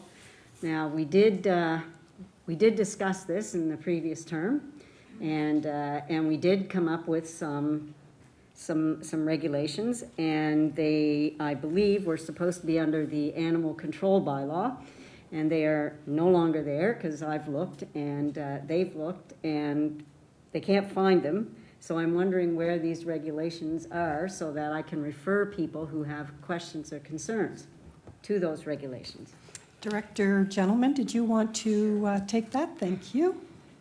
Has this got anything to do with the rooster on Prince? We've got roosters on Prince and Oak Dean, and We've got a lot of roosters. we've got smells. So there are a lot. So, okay, so there was some language that was put into the land use bylaw a while ago that would allow for 2 chickens. However, when it came to enforcing it, it just became a little difficult, and it didn't make a lot of sense to have chickens regulated under land use bylaw. So it went back to, I think it's animal control. There is reference to birds and swine and other creatures, but basically all that it says in there about having them is that they have to be contained or managed, but that's it. Doesn't have anything, there's no reference to the number of chickens or whether or not you couldn't have a rooster or not. At least the land use bylaw did regulate hens, so you can only have hens and no roosters were permitted. But there was, previous to Harlan, there was another bylaw enforcement guy who was going to add that to the bylaw, the animal control bylaw. Mayor, you'll remember, we Yeah. discussed it and we hashed it out, and it was supposed to go, I think, under that animal control bylaw. Yep. And I think it was there for a short time, because some people saw it, and then they went back to check it again, and they said it wasn't there, and so I checked it, and it's not there. And so we have regular little chicken breeders going on up in the north end. I mean, we have quite a few, and some people are getting upset because there's a smell coming from it. There's noise, and I'd like to see those regulations we put in brought back. I haven't seen them, so I don't know if they might be on somebody's desk somewhere that we could review them and maybe incorporate them into the bylaw. They should be in the minutes. Jennifer's back tomorrow, so we'll get her to do that search. Okay. Because she maintains a file. Anytime we've done anything to a bylaw, she has the whole file Right. of everything that we've done to it, where, when we look at the bylaw on our website, we just see the end result. We Right. don't see the whole story, but she Right. would have the whole And- story. And it so- should be in the minutes too, because it was Yes. discussed openly in council, so. Yep. Okay, maybe Yeah. somebody can get back to me on that then. Okay. That would be great. Thank you very much. Deputy Mayor. Thank you, Worship. I just to sort of dovetail on what Councillor Maxwell said, I too agree that it probably should be discussed in a little bit more clarity around it, because and as most folks know, Councillor Jarrard and myself and Councillor Maxwell live sort of in that north part of Kentville, and when you wake up in the morning, it sounds like you're on a farm. It truly does, which is not a bad thing, but it just would be nice to be able to provide folks clarity around the animals. All right. You got those notes, CAO? Got it. And just so you know, chickens, anywhere I've ever worked has been an issue. All right, staff, thank you very much for your reports this evening. They have been presented and are part of the record of this meeting. Did we need a biological break before we move on? It's 7:30. So if we take a 5-minute break and refresh your water and back in to restart.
All right, and we are back, and we will start with unfinished business. And our first matter is the noise bylaw. CAO, can you provide us with an update to council on this matter? We were not provided with any documentation for review prior to the meeting. No, Thank you. correct, and this is purely, folks, as in my last update 2 weeks ago, we had a draft noise bylaw that incorporated the comments from council. Unfortunately, the solicitor and I have not been able to meet on this until today, and that's largely was due to my schedule. So I just wanted to keep council in the loop that this is going to come forward directly to council in 2 weeks. Basically, the approach that council outlined, which is the general decibel guidelines for day and night time, were incorporated. And of course, there are exceptions and some other considerations. The solicitor and I had a chance to have that discussion today, a bit of tweaking, and then that's going to be coming forward for council's consideration. So I didn't want folks to think we forgot about it. It's just in the queue, and we got delayed essentially by a meeting. All right, thank you. Thank you very much for that, CAO. So, council, that noise bylaw will come in your package for our July 25th meeting. And at the July 25th meeting, our intention would be to be looking at first reading. So if you do have any issues with something that you see, you might want to get back to the CAO for information into the solicitor if required. Deputy Mayor. Thank you, Worship. Just point of clarification. At the next council meeting, first reading wouldn't be at that meeting, correct? It certainly could be. It could be? It certainly could be if we Okay. are prepared for it. Yeah. If we still have things that we want to do, Yes. Okay. that we move on. But if we Okay. are prepared to, if we like what we see there, if Yeah. it incorporates all the things that we've asked for, Okay. then we should be prepared to do first reading. Otherwise, we can still Okay, thank continue you. to look at this, no problem. Yes. Councillor Maxwell. Well, thank you. I'm just wondering, just a clarification. We're going to get a copy of this, and then that will be before the July 25th meeting? It'll be in your package. It'll be in our package? Yes. And then will we have a discussion on that at the July 25th meeting? We certainly will, and then Okay. if we are prepared, the motion that would come to council Yeah. when we have that is, are we prepared to do first reading?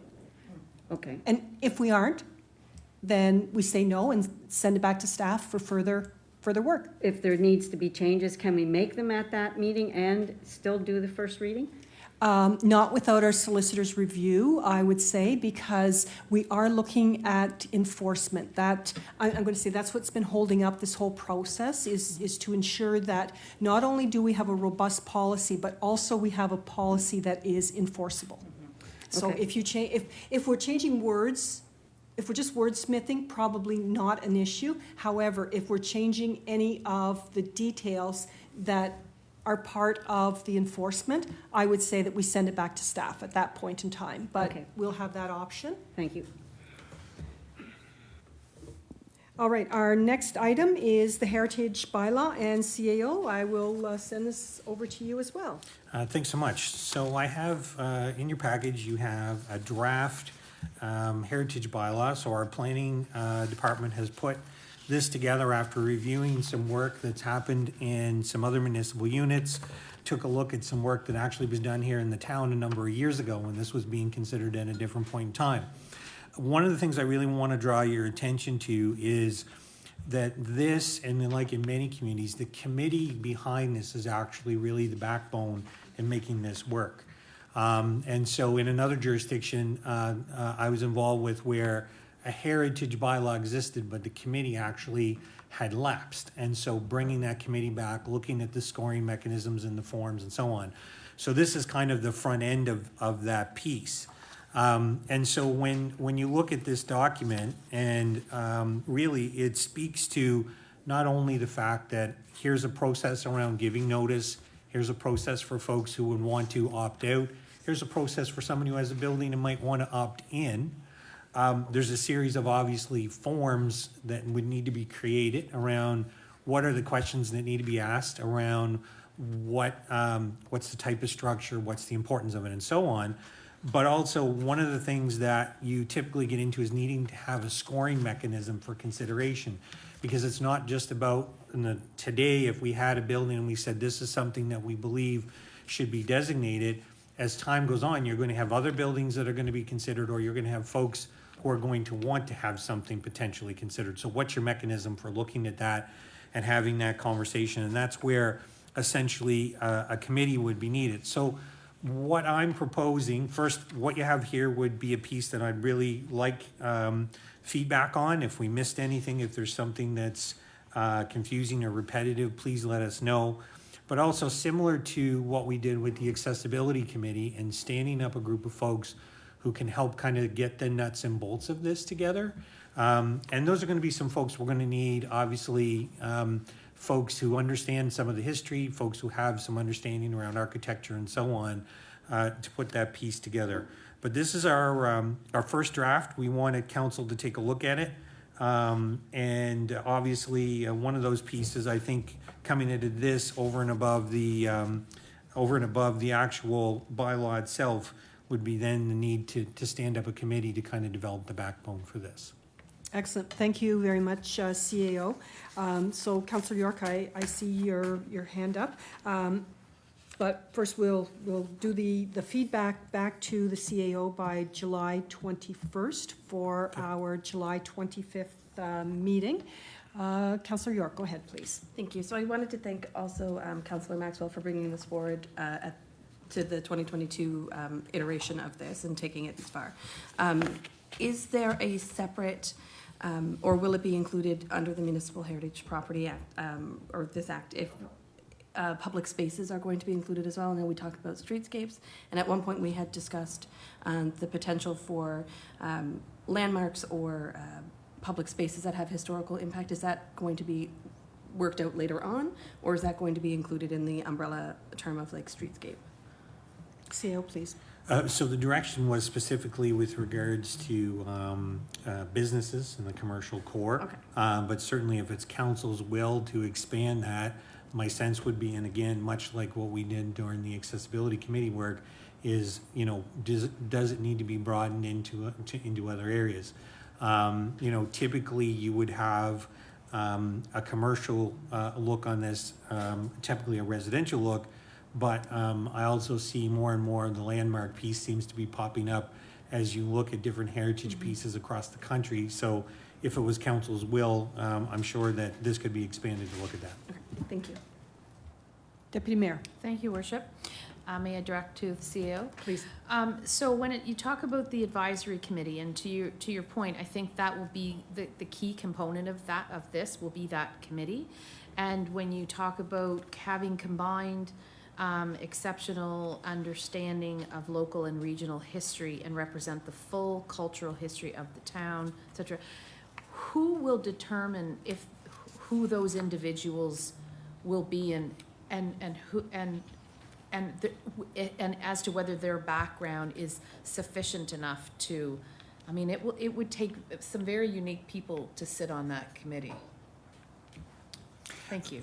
Sure, and so all I can say is that my experience in this is when you do the call for folks who would be interested, you're going to get a real broad range of folks who would be interested.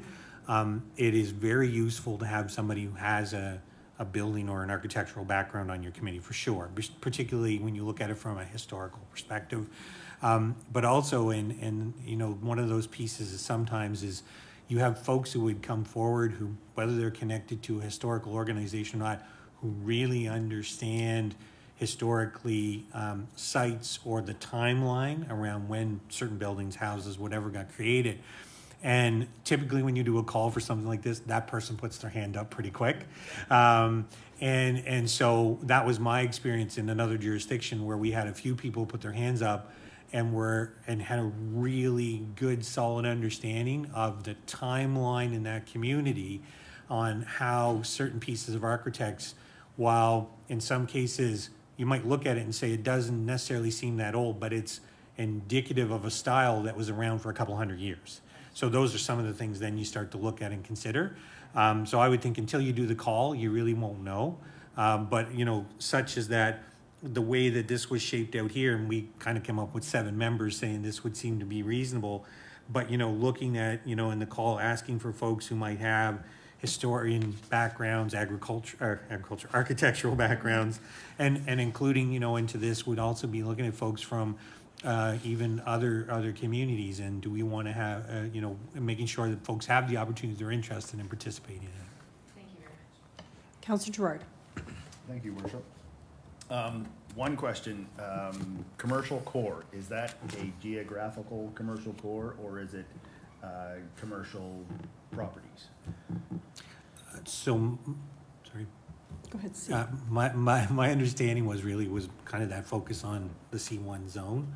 But again, if councils wish to look at beyond that, then that's something obviously that can be incorporated. I think right now, this piece and getting it established, and if there's a desire to expand it, then you certainly have the building blocks to build on that. And again, I really believe, like is in many of these, it's that committee and their ability to bring knowledge to it is the one that can really help inform what you would want to do. We didn't obviously in this point even talk about, from a financial perspective, really anything in the way of support, because quite frankly, at this point in time, you don't even know what would be a reasonable number or approach to that. So again, I think it's more around getting to what is considered historical, how you would score it, how someone would be notified if they wanted to decline, how that would work, and getting that kind of structure together so then council can have a conversation around then that next piece around support. Okay. Thank you. Councillor Maxwell. Thank you. To CAO, CAO, this looks really good. It encompasses everything pretty much that I was looking for in a heritage bylaw. I don't think that it would be any different if we included houses. I think, or streetscapes, or parks, or any other thing. I think it would all follow the same process. Am I correct in thinking that? Well, I agree. And I think, Yeah. in some ways, actually doing it this way, I think, Councillor, that you kind of can get your feet wet on a subject, kind of think Yeah. it through, and then it certainly gives you the capacity to expand beyond that. And for full credit, it was our planning department did a lot of work on this, so they did a really Yeah, good well, job.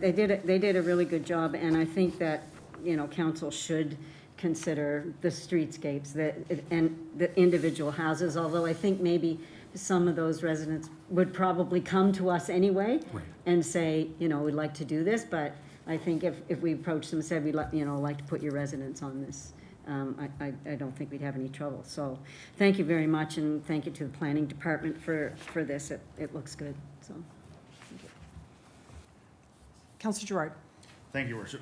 Just quickly, when you talk about possibly the financial aspects and stuff like that, is there federally grant opportunities that we can sort of tie into and lead the people whose properties might come up on this to get, because I know from looking after a couple of older buildings, the paint and the outside of it is one thing, but it's the guts of it that is what costs a lot of money.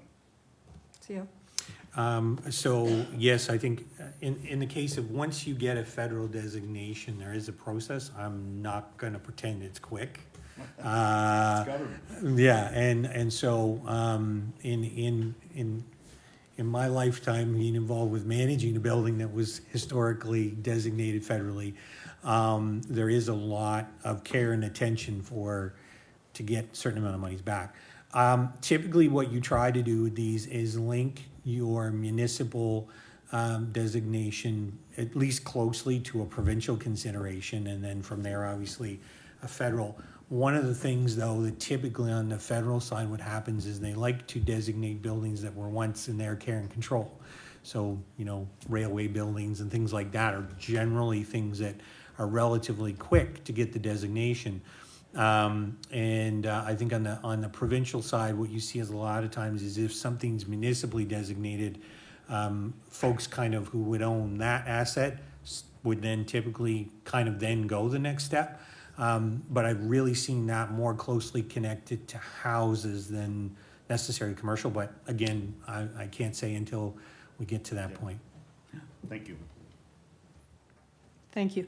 So you'll note that the recommendation is with regards to first reading. We will not be doing No. first reading at the July 25th. So your homework, and what I want you to go back to is what our direction to staff was. And at the time, it was only businesses in our commercial core and not to include private citizen houses. So from the conversation that I've just heard here, we are talking about streetscapes and landmarks and houses.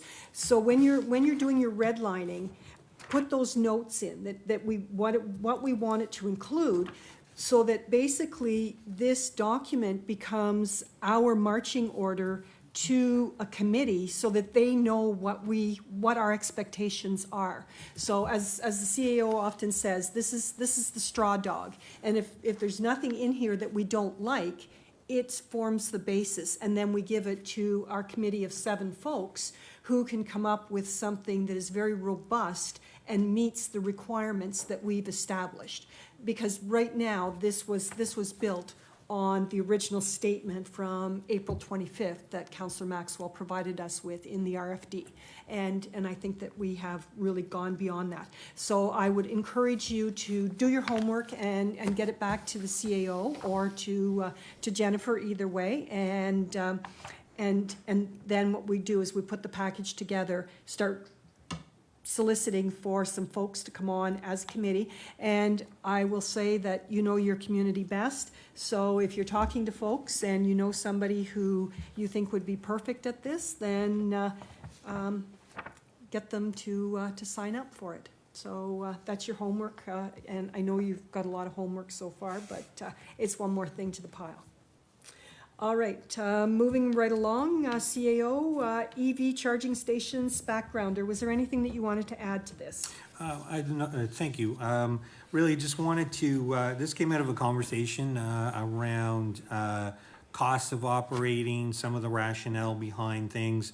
And so what we wanted to try and do, and Jennifer West put together a lot of the information here, particularly around what it costs and so on with regards to a level 1, level 2, level 3 charging station, particularly when it comes to what we would see if we were quantifying that towards having a charging station here at Town Hall, and what the cost would be for running that. So when you take a look at it, essentially the assumption would be that the overall cost of running a charging station here at Town Hall, so this would be a level 2 station, the cost of that would be approximately $1,300 in the run of a year.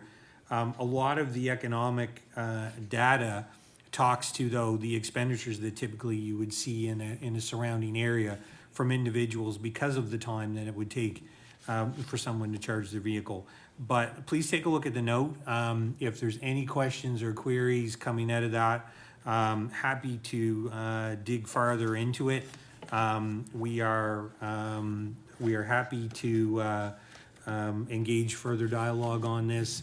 At this point in time, obviously from a timing perspective, the charger, this is still a fall type piece of work.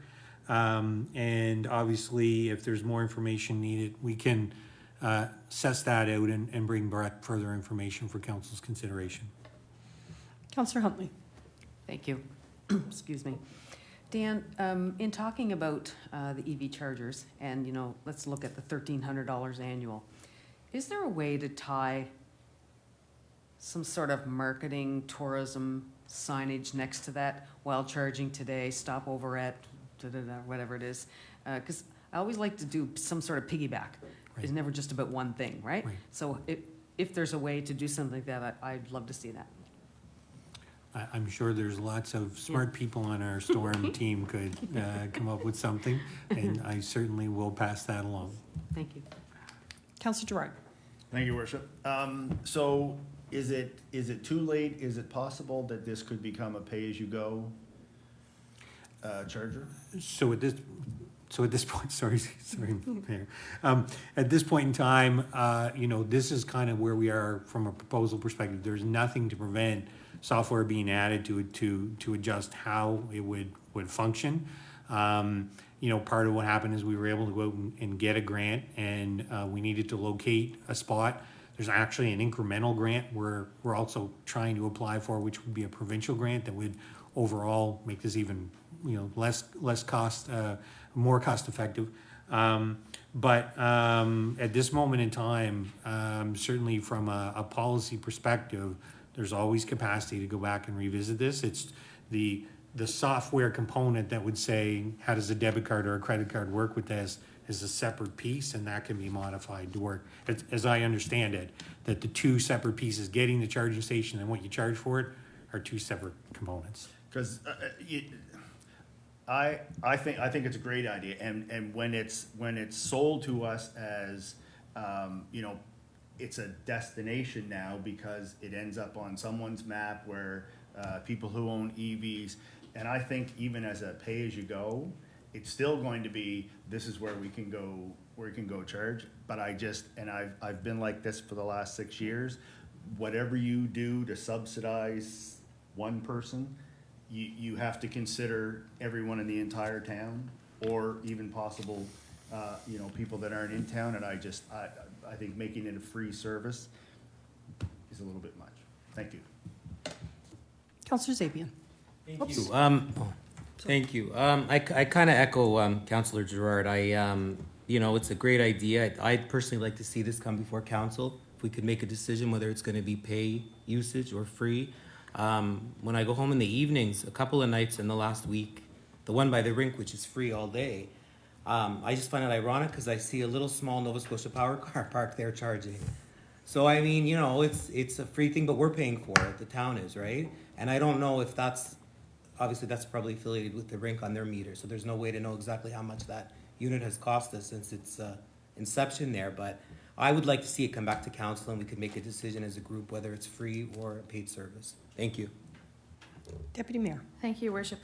I don't know, when I look at, all levels of government are supporting these charging stations, and that the overall cost is $1,300 a year, and there's economic data to support that it brings people into communities when, you put something like that on the map. It obviously is going to create better economics here in the town of Kentville. So people can stop here. When I was in Parsboro the last weekend, they have one it's sort of just one street over from the main street, and I saw 2 or 3 vehicles there, and one of them was charging, and whilst it was charging, I saw the people leave their vehicle, and they were sort of going up and down the street, and they were going into shops and things like that. So I don't know, that was just something to me that really hit home and reinforced to me that for $1,300 a year, if we can bring those people into our community and spend money here, and whilst reducing greenhouse gas emissions at the same time, it's a nominal cost. So that's my comments. Those are my comments. Thank you. Thank you. Councillor York. Thank you. So my understanding about this is that it's entirely operational and not at the purview of council anyway. That being said, I think these are much better than a bench. We know that EV drivers spend 20% more than their traditional drivers. So if people are stopping here and spending 20% more of their money than traditional drivers downtown as they are adjacent to downtown, I think it only benefits our downtown businesses. It speaks to a couple of council's priorities, which is like betterment of business downtown and our environmental impacts. But I do want to remind everyone that this is operational and not for us to decide. Thank you. Councillor Maxwell. Thank you. I'm not so sure that this is something that council can't decide. I think this is certainly within our realm of making decisions on how we want to spend money, and that is under our purview.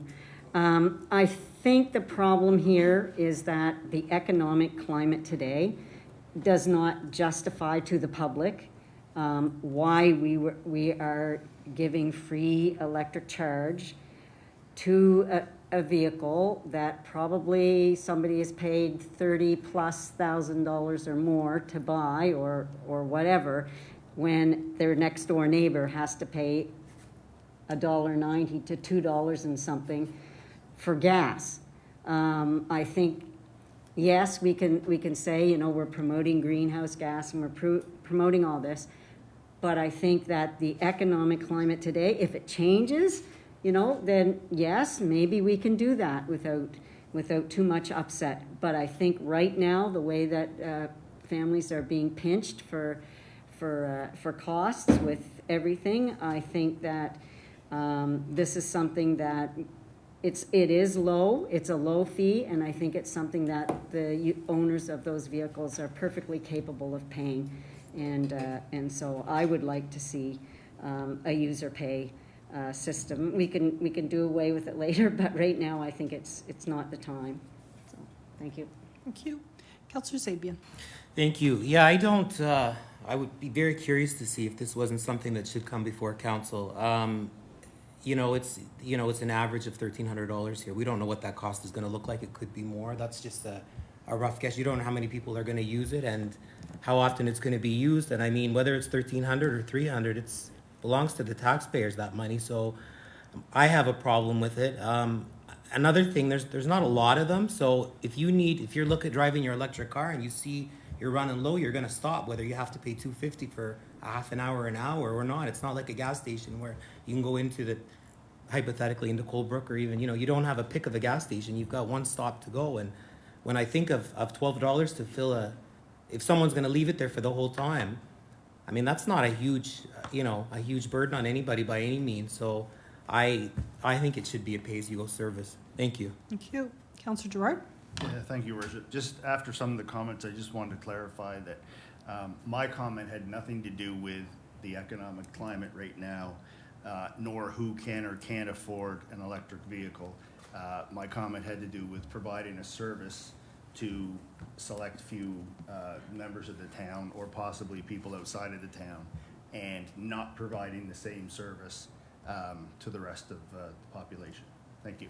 Thank you. Could I call a point of order on the first part of that conversation? That's a councillor criticizing the comments of another councillor. I don't think that's acceptable. Thank you, Councillor.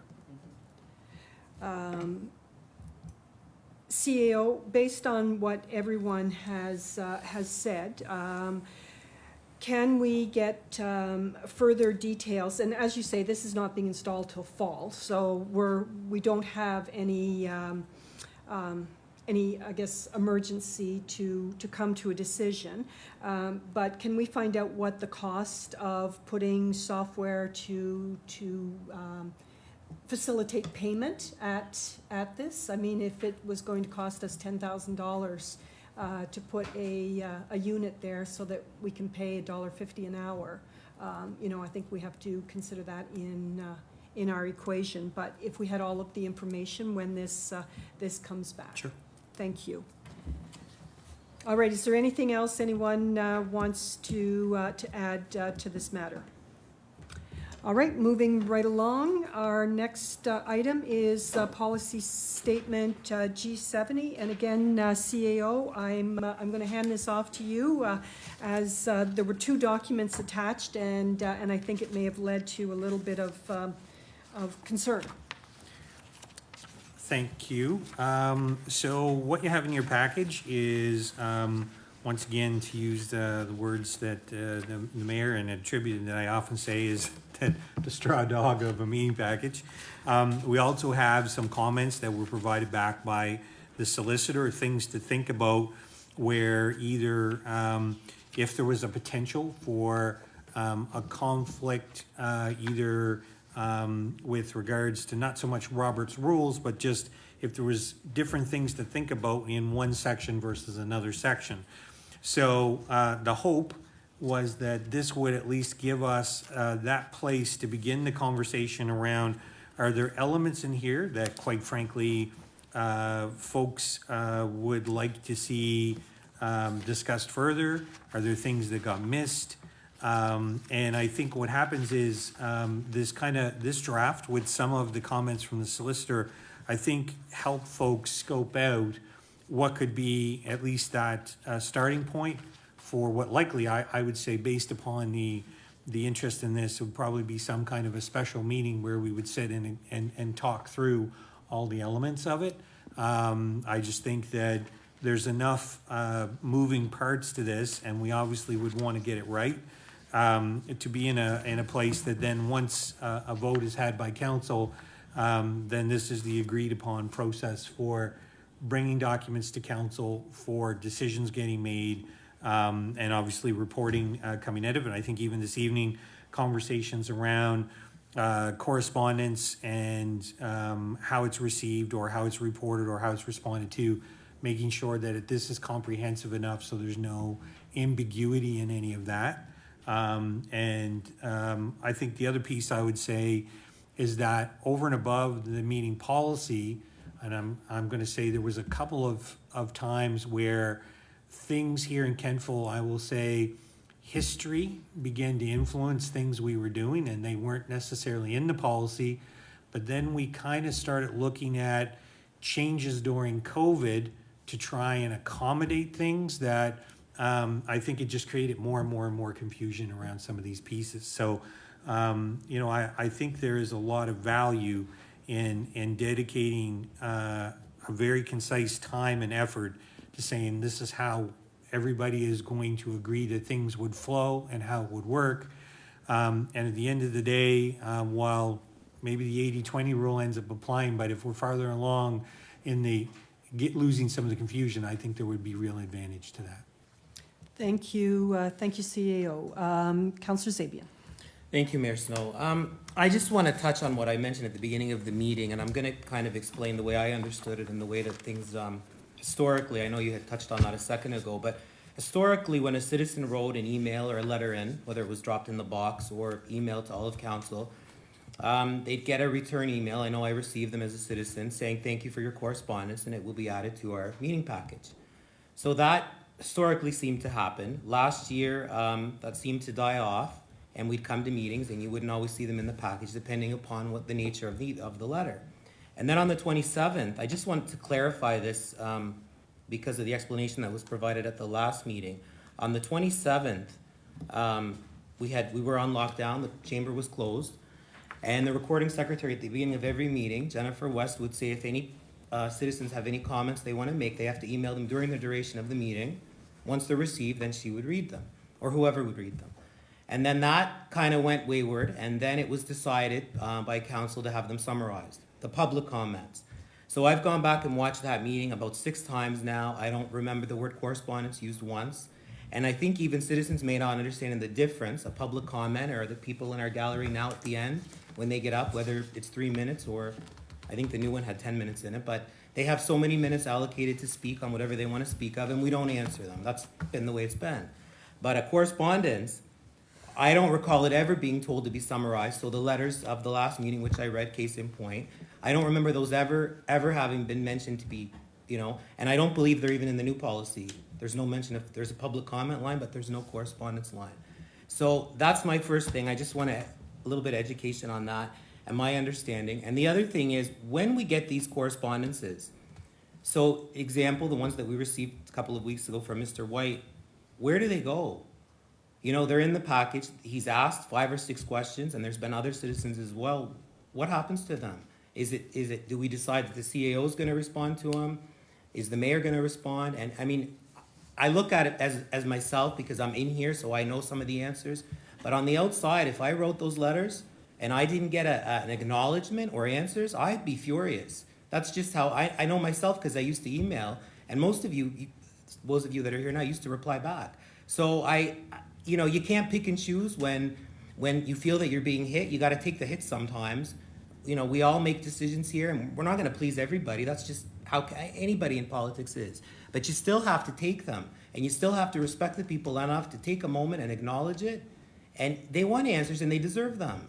So you got to take the good and the bad, and I think that's a real struggle with this council. You have no problem sometimes taking the goodness. We like to look at the strawberries and the oranges on the plate. But when somebody has a question that you feel is going to hit a nerve, we just throw it aside and we ignore them. And that's not right. Thank you.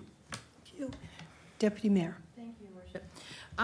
So I have a couple of things, and I actually had brought a request for, decision forward. I tried to go back, I think it was February of this year, to review this policy. And I think, there was, you know, some of the folks around the carousel thought that, you know, maybe not much of it needed to be changed. It was more about us following it sort of to a T. But, so I think it's important that we have a meeting around this for sure, but I'm confused by what was included in our package, because I understand that there is a revised policy written, a revised G70 policy written prepared by staff. But then when I look at the policy that Solicitor Mattart redlined, it doesn't look like he redlined the existing policy that I have here. And it doesn't look like he redlined the revised policy that was done by staff. So I'm just kind of confused around that piece. I've done a little bit of work on my own, particularly around the correspondence piece, and I've asked, not necessarily this municipality, Kings County that we're in, but some other municipalities across Canada, and how they, what they do with correspondence, how they present it, or how they, and put it forward to council, and if they wish to discuss it, and you know, things like that. So I think there's a lot to this, obviously, and I think there's some ambiguity around a number of items that we really need to get clarification on. But I really need clarification on the redlining done and what was that done to, and perhaps, I'm not, yes, that's. CAO, can you, Solicitor, did you want to come to the podium? I just thought perhaps I should save the CAO since he was on vacation and probably doesn't know. And the answer is simple. I redlined what was sent to me. Right. So I don't know how it compares with what was provided to you. And so if I could, and I believe what happened is a version of the work that was underway did go to the solicitor. He began working on it. I'll have to go take a look. And so to the solicitor's comment, you know, there was multiple versions as we were working through it. So I'll have to take a look between the two, and then I'll reconcile the two to make sure that a single document does go back to council. Sorry for any confusion that would have been created from that. Thank you. Councillor Maxwell. Thank you. Following Deputy Mayor's comments, I went through this new one and it compared it to the original G70, which we have here. And there's an awful lot of things that aren't included in the new one. So for example, there's nothing in this one that talks about live streaming on Facebook Live. There's nothing in here about taking part in a council meeting by electronic means. And there's many other things that are no longer there that are included in the original policy. And I'm not sure that all of those things should be omitted. I think that probably they're worth discussing and putting into this revised policy. I have many questions that I've written down in here, that things that I would like to discuss or change, and I think that we need a working meeting to sit down and go through this. So that's my suggestion. Thank you, Councillor. Councillor Gerard. Thank you, Worship. I went through this and I agree. I think we've got to delve deeper in this, but one of the things that I've thought about over the last few weeks is when it comes to public correspondence, people that do send letters. And maybe this was a previous CAO thing, and I don't know what other towns and municipalities do, but I think if people take the time to write a letter and ask for it to be read, we should read it. Whether it be the CAO, whether it gets added to during council meetings when a specific councillor reads out the recommendations, and that specific councillor gets to read the letters. And And I know I voted against it back in September, and I think what happened was, in the previous council, the previous 4 years, we had some divisive issues going on, and a lot of letters came to council, like a lot of letters. And I can understand where the CAO or whoever decides, you know what, we can't read everything. Now, maybe I'm wrong, and maybe what comes to your office, Dan, or what goes to Jennifer is way outnumbers what we see as council. And I don't know. But I think if people take the time to write a letter, especially ones that say, I'd like this read, that we could do it. As a matter of fact, I would rather listen to correspondence from residents than, not that I don't like listening to other councilors do their reports, but it's my job to read their report, and if I have questions about it, you know, we should have a short question period to say, what about this, what about this? Anyways, that's my thoughts. Thank you. All right, is there any further comments on this? So again, you're getting more homework, and as I'm going to use Councillor Maxwell's example. She said there's nothing in there about live streaming, there's nothing in there about electronic attendance. So when you're going through this, I want you to look at those things, because it's fine for us to come to a meeting, but it would be nice to not have to look at a blank sheet of paper, so that staff can tell us what they think we mean by live streaming, or what we have typically used as live streaming.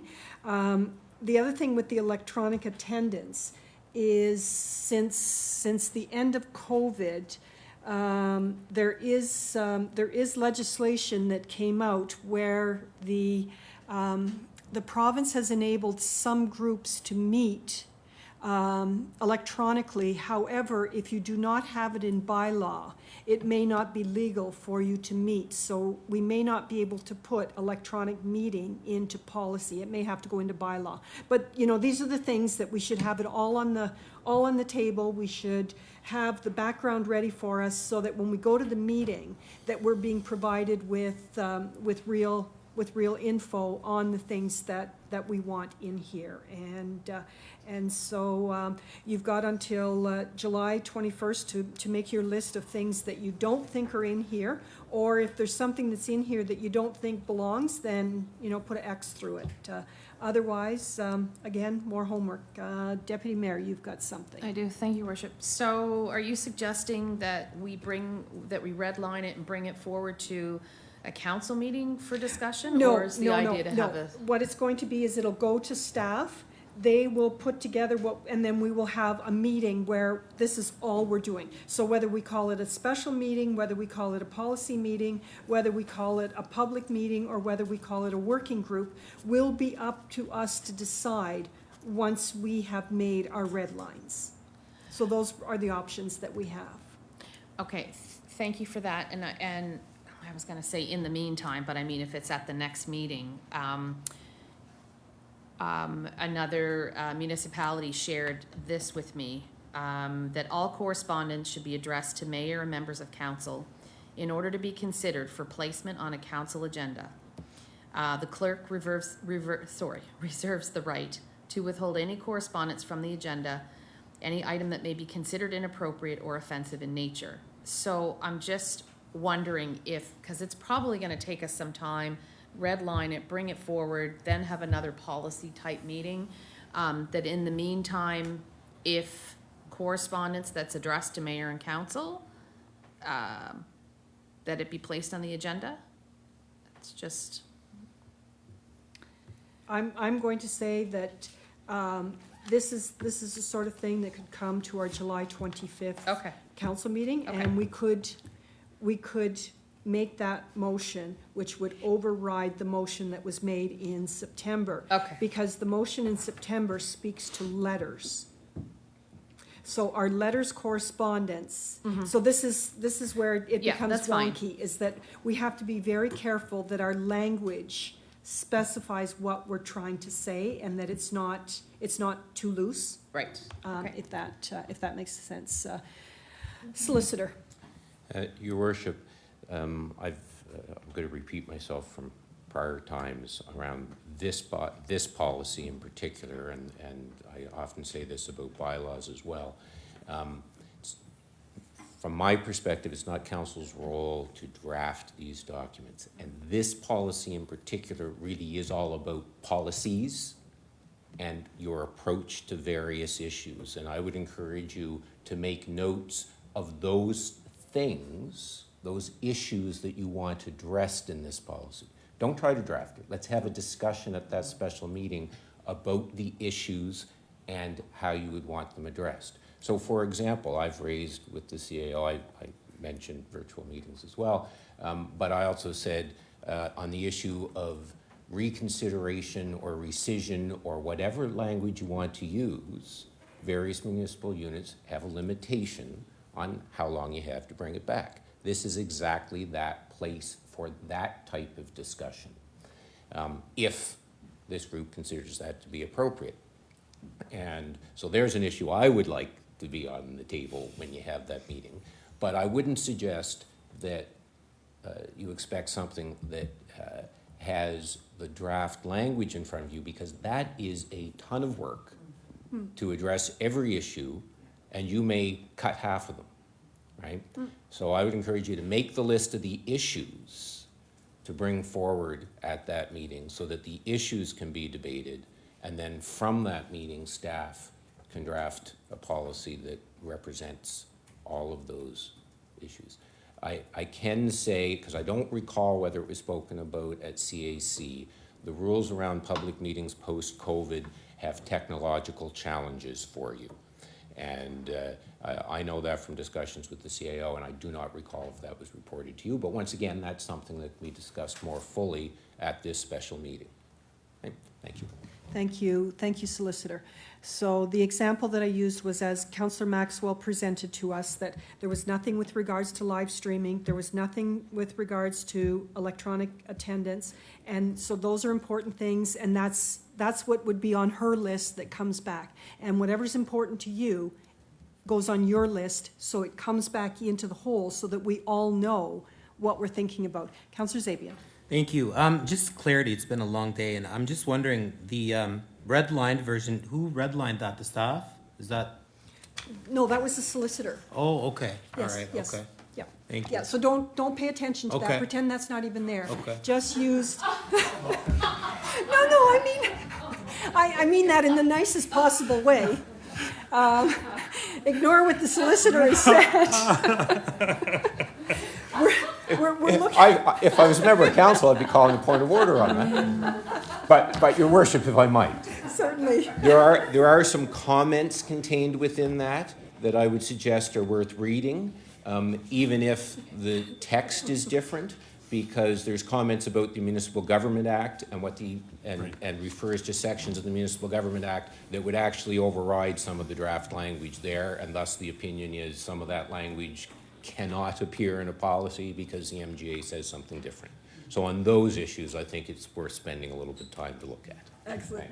Thank you, Solicitor. So the other thing that I'm going to remind you of is, I think that we all think communication correspondence is something different. So when you're thinking about communication, state what you think is communication. Is it an email? Is it a letter? Is it a Facebook post? You know, put your list and kind of your priority and how we handle those. So again, you've got homework. I will leave it to you. We're not trying to draft anything. What we're trying to do is get our ideas that we think are important, and pay attention to what the comments that the solicitor has made, because it'll keep us in the right lane.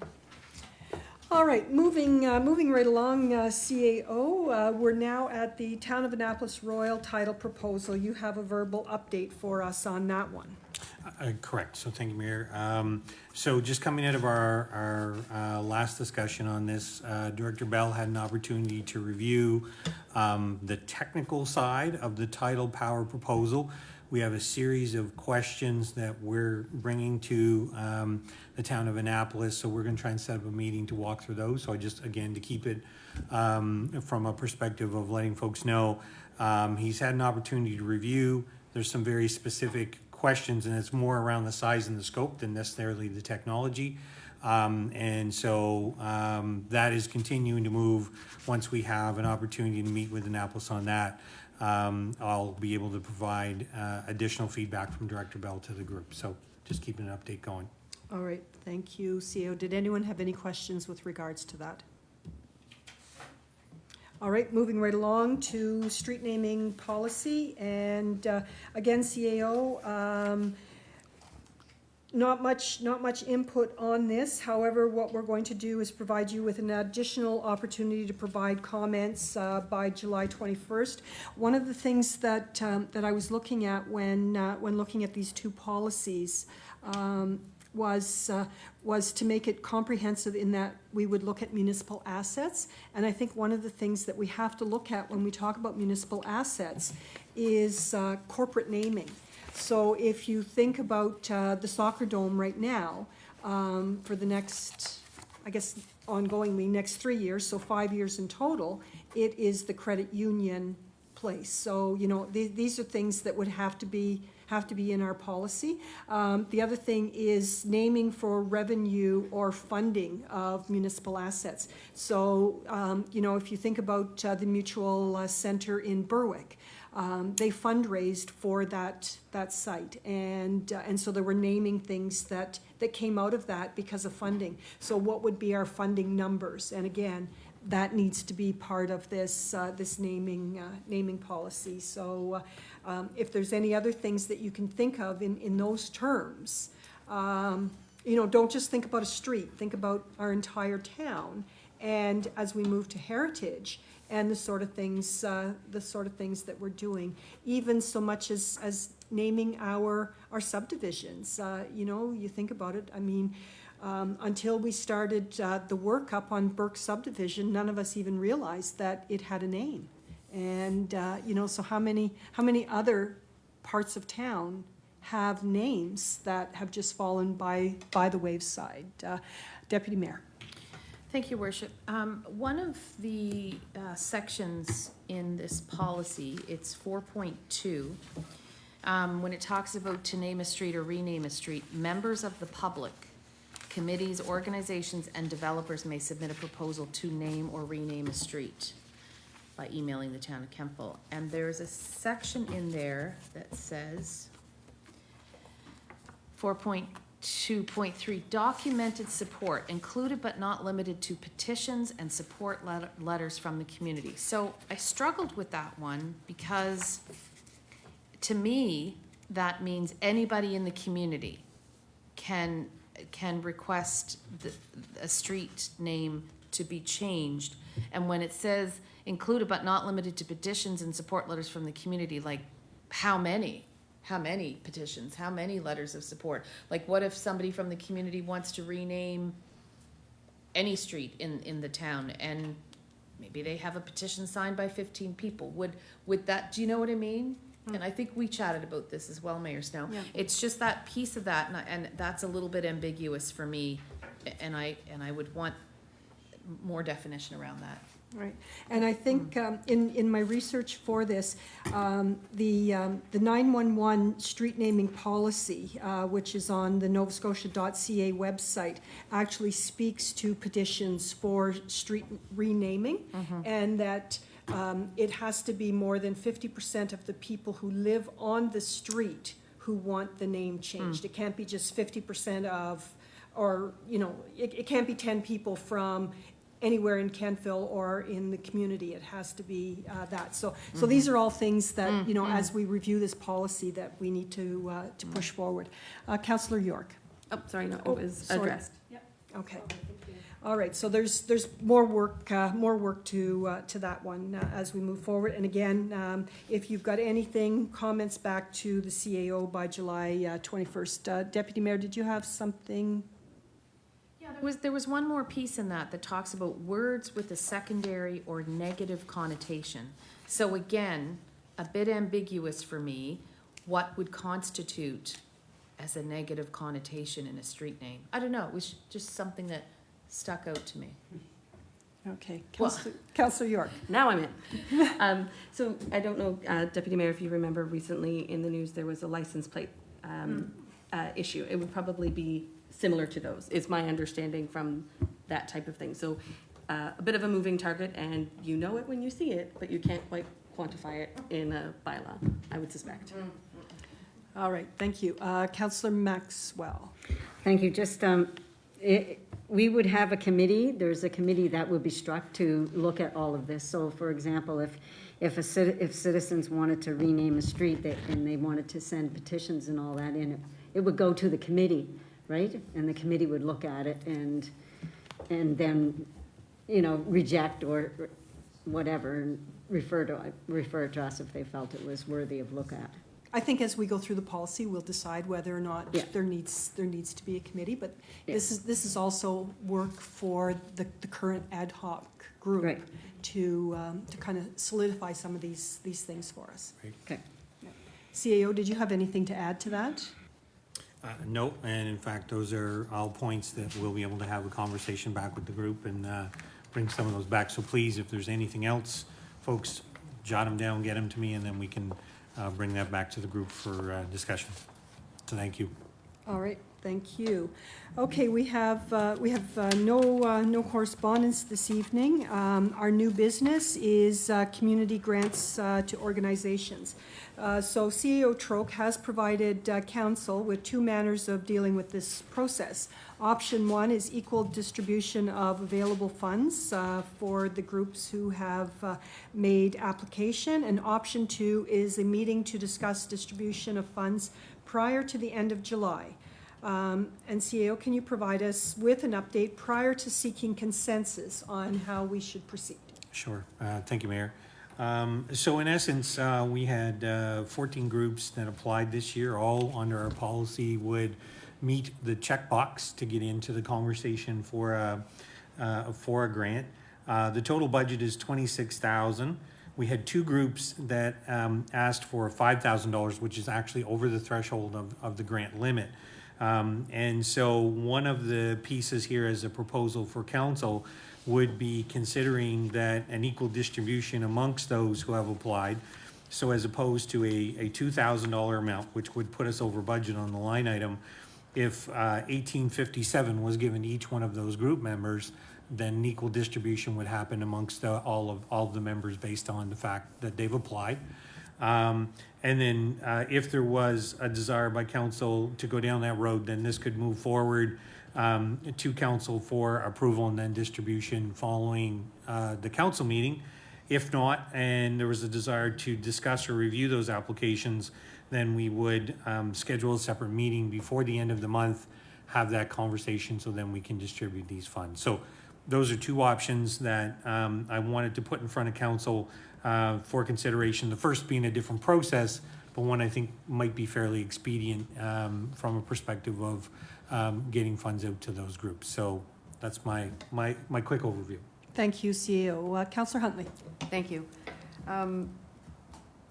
In one of my meetings with a councillor from another municipality at the NSFM conference, we had quite an interesting discussion about this community grants for nonprofit organizations. And one of the things that came out of it was when the applications go out, we're all eager, right, to help our communities. But some organizations who may want to apply they're too busy because maybe they're short on volunteers, or the paperwork comes out and it's like, I don't even know where to start. What's my next fundraiser? That sort of thing. And they were saying that it's an opportunity for some of their counselors to go ahead and reach out to groups. And if the groups say, I really don't know, the paperwork's confusing, the counselors can possibly walk them through the paperwork. So that may be one of the hindrances of maybe groups that probably wanted to apply but didn't. And I think it'd be nice to think about that maybe when we're moving forward too. Just thought I'd throw that in there, and thank you. Thank you. Any other comments? Deputy Mayor. Thank you, Worship. I know that CEO Troke hasn't spoken about it yet, but when he made the comment about the physician navigator program for the $8,000 and that it exceeds the grant amount, and how we want to deal with that, is that part of this conversation now, or are we doing part one first? Is there a part one and a part two? CO, please. And so the physician navigator request, one, a little bit outside of the grant process. I think council as a whole, for some of these very specific pieces, they've kind of been treated as they come through for consideration. But you know, my experience with this is some of these larger pieces, if council is deciding to support initiatives, it's likely best to fit them directly into the budget discussion and have a placeholder for those. And whether it's some kind of a rebate, whether it's a tax exemption, whether it's you know, a direct funding. And not to say that mid-year, obviously, as you're getting financial updates, council can consider and make adjustments at any point in time. But I think when we get these kinds of requests, typically they're more than a single year. Usually they're a multi-year type request. But more importantly, it's typically not targeting so much a nonprofit organization or a charity. It's generally meant to be a more broader held initiative, and they probably don't fit necessarily in our grants application as they work today. So that might need its own kind of process for consideration other than the budget process. So it is a part one and part two? It's the way I would approach it at this point, yeah. Okay, thank you. Councillor Sabian. Thank you. These are quite late this year coming to us, or we're quite late working on these, correct? So I understand and I can appreciate that you want to get these done quickly, but, and I hate to use this word, I think just dividing them by whatever, I think that's a lazy way to do it. I think, you know, these people have spent the time to sit down and put in their asks, and I think we should, I don't think it's that complicated to sit down and look at their asks and make a decision. You know, I'm sure it'd be easy to sit there and do a little math and give everybody a little bit, but I think that's and I'm sorry I have to use the word lazy, but I think it's a lazy way to do it, so, thank you. We'll go with expeditious. Expeditious? That's, I don't think I'm. Yes, we're expediting the process. So Councillor Zabian has been good enough to offer an opinion on options, and it would appear that option 2 meets that requirement.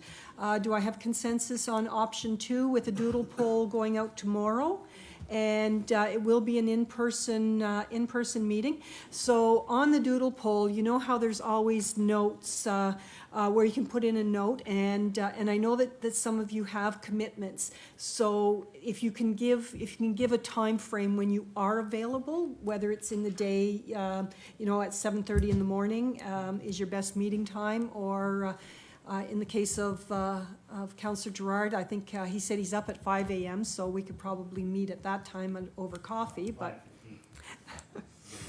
Okay, well, we don't want to be part of that. So a doodle poll will go out tomorrow, and right now it would appear that option 2 is for consensus. Councillor Zabian. Thank you. Just a question.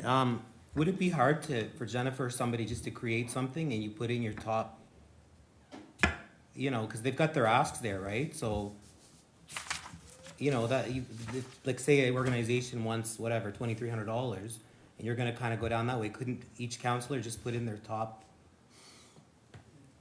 So the maximum is 2,000. Right. So the majority, that's what they've requested. Right. So if across the board, if all the organizations were approved, you'd be over budget. Right.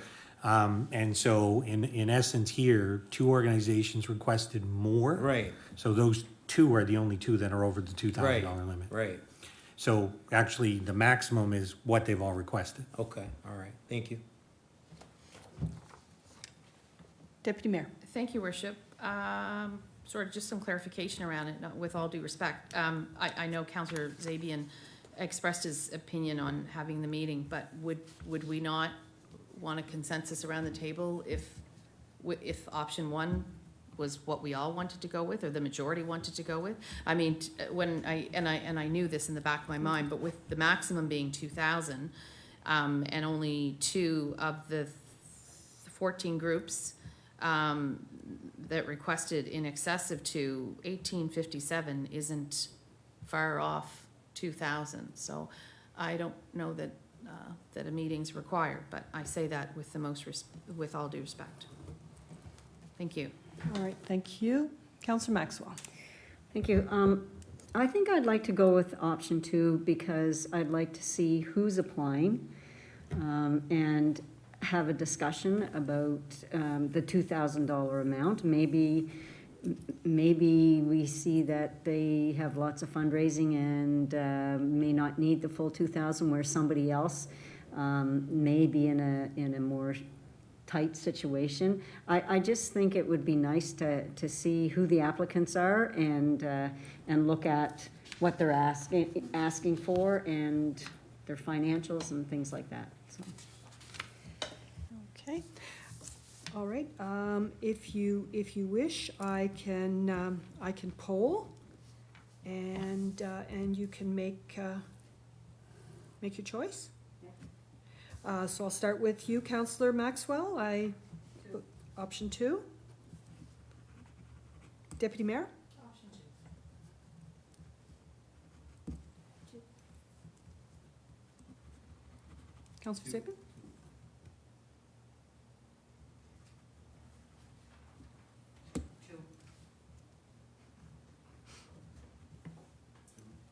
And I'm 2 as well. All right, so option 2, doodle poll tomorrow, and if nothing works, say what would work, is all that we ask. Next item we have is Mentoring Plus Quarterly Report. CAO, did you have anything to add to that? Sorry, did Oh. you skip the other part of that? The 8,000? I think that'll come up at the meeting, and I think we need some further, because as CAO said, that'll have to go in as a budget line item.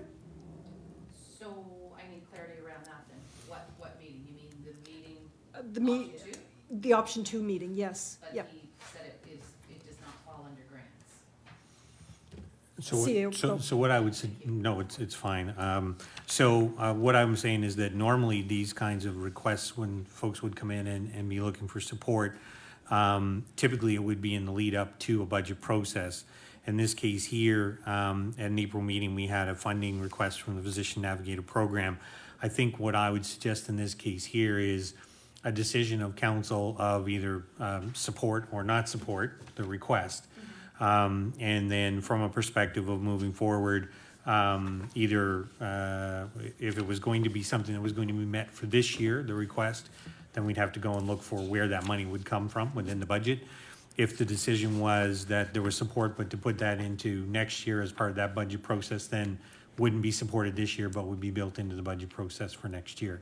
I do see it outside of the grants piece, 1, because of the size and scope, but also 2, because of the nature of the organization. Our policy around grants is very specific around what it's intended to support. So without making changes to that policy, I think it's more of a budget item. And whether in year or in the budget process, just some direction from council on that, to me, would help me come back with kind of options for consideration. And purely funding it, really. Where'd the money come from? Right, exactly. I mean, certainly if it would be the wish of council to do it in the grants meeting, I don't have an issue with that, but I don't know that it couldn't be dealt with tonight, and a recommendation made at council, but that's just my own.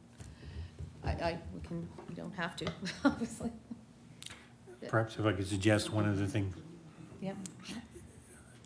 Perhaps I would suggest from a details perspective, I don't know if there's the presentation was given a little while ago. Would folks like a briefing note just to come to council and then consider it at council? I would be amenable to that, yes. All right, CAO, if you can put that on our agenda for the July 25th and provide the details. So Jennifer did provide details on our quick snapshot sheet that they were requesting $8,000 from Kentville based on the number of residents who are without a family doctor at this time. And Kings County has provided $15,000 and Wolfville has provided $5,000 in support of this program. So if you can get those details to us, we will provide or look at it at council. Can do. All right, thank you. Thank you. Okay, moving right along. Mentoring Plus, did you have anything to add to that, CAO? No, we received a quarterly update. I know that their staff person has been extended for another year as far as the work that's ongoing. And a lot of their work closely connected to the REN has really tightened up, obviously from a locational perspective as well. So this is their quarterly report, but I also know Councillor Huntley provides regular updates on that here to the group as well. Excellent. Thank you, CAO. And Councillor Huntley, over to you. Thank you, Madam Chair. The first thing I just wanted to talk about was who funds Mentoring Plus strategy, and it's funded by the Government of Canada's New Horizons for Seniors program. So it's a Dalhousie University's Faculty of Open Learning and Career Development, and provides support and guidance as the backbone organization for the Mentoring Plus strategy. They are quite busy here in Kentville, just to name a couple of things. They have social inclusion with mentor engagement, financial literacy, so the gathering of mentors and financial advisors helping graduating students going out into the world to work. They have health literacy to discuss health, and their newest one, which I'm really excited about, is the partnerships are being worked on and discussed, and the model will be further developed with the Valley Ren Business Now program. And in our report, they have also with a stats summary. But the newest part on the partnerships, that's in discussions right now, but I know that's going to grow. So thank you. Excellent. Thank you very much. All right, next item of business is a memo from me stating that I will be absent from the Council Advisory Committee meeting on September 12th, and that the meeting chair is delegated to Deputy Mayor Savage. I will be in Charlottetown at the Asset Management Conference, and I have been asked to make a 30-minute presentation. And you'll recall back at the end of March that we had a presentation here from the AIM folks and asset management, and our town is another one of those shining examples of asset management and how it can be put in place and that sort of thing. So I will be part of the presentation crew and talking about our asset management plan in the town of Kentville. Go easy on me, folks, in September. All right. Okay, we're now at our public comments part, and we invite members of the public to speak to council on matters that are currently before council. We ask you to provide your name and address, and you will have 3 minutes to speak.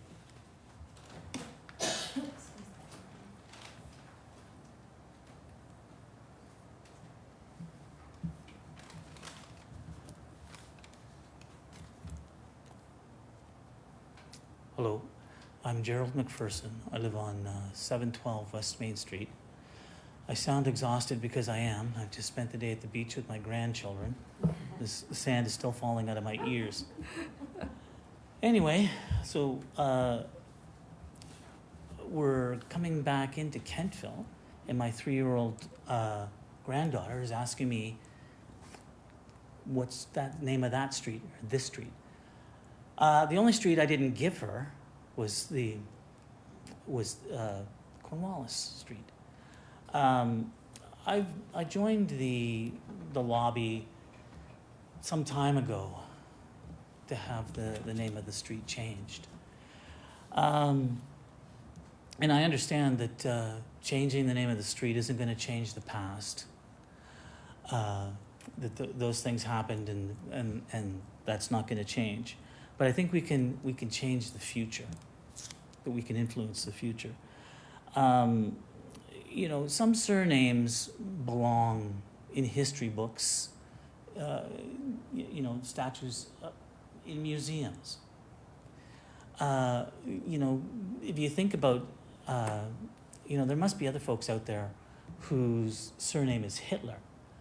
And, you know, even if Bert Hitler was the fire chief for 20 years and served really well, you wouldn't consider putting that on a street name or a building. If you know, the surname Bin Laden is pretty common in Saudi Arabia. But I think people would have a problem in New York if you decided you wanted to name a street. It was Frank bin Laden who donated $10 million to something. I think you'd get some resistance for that. So, you know, renaming streets and buildings and those kinds of things, you know, I think the policy, I'm on that committee, as are the deputy mayor and Councillor Maxwell. You know, certain names out there, I think, yeah, maybe you should consider 50 names of people on the street. But I think, you know, changing the name Cornwallis Street is going to just be symbolic. But I think if you're serious about reconciliation, there has to be some kind of action.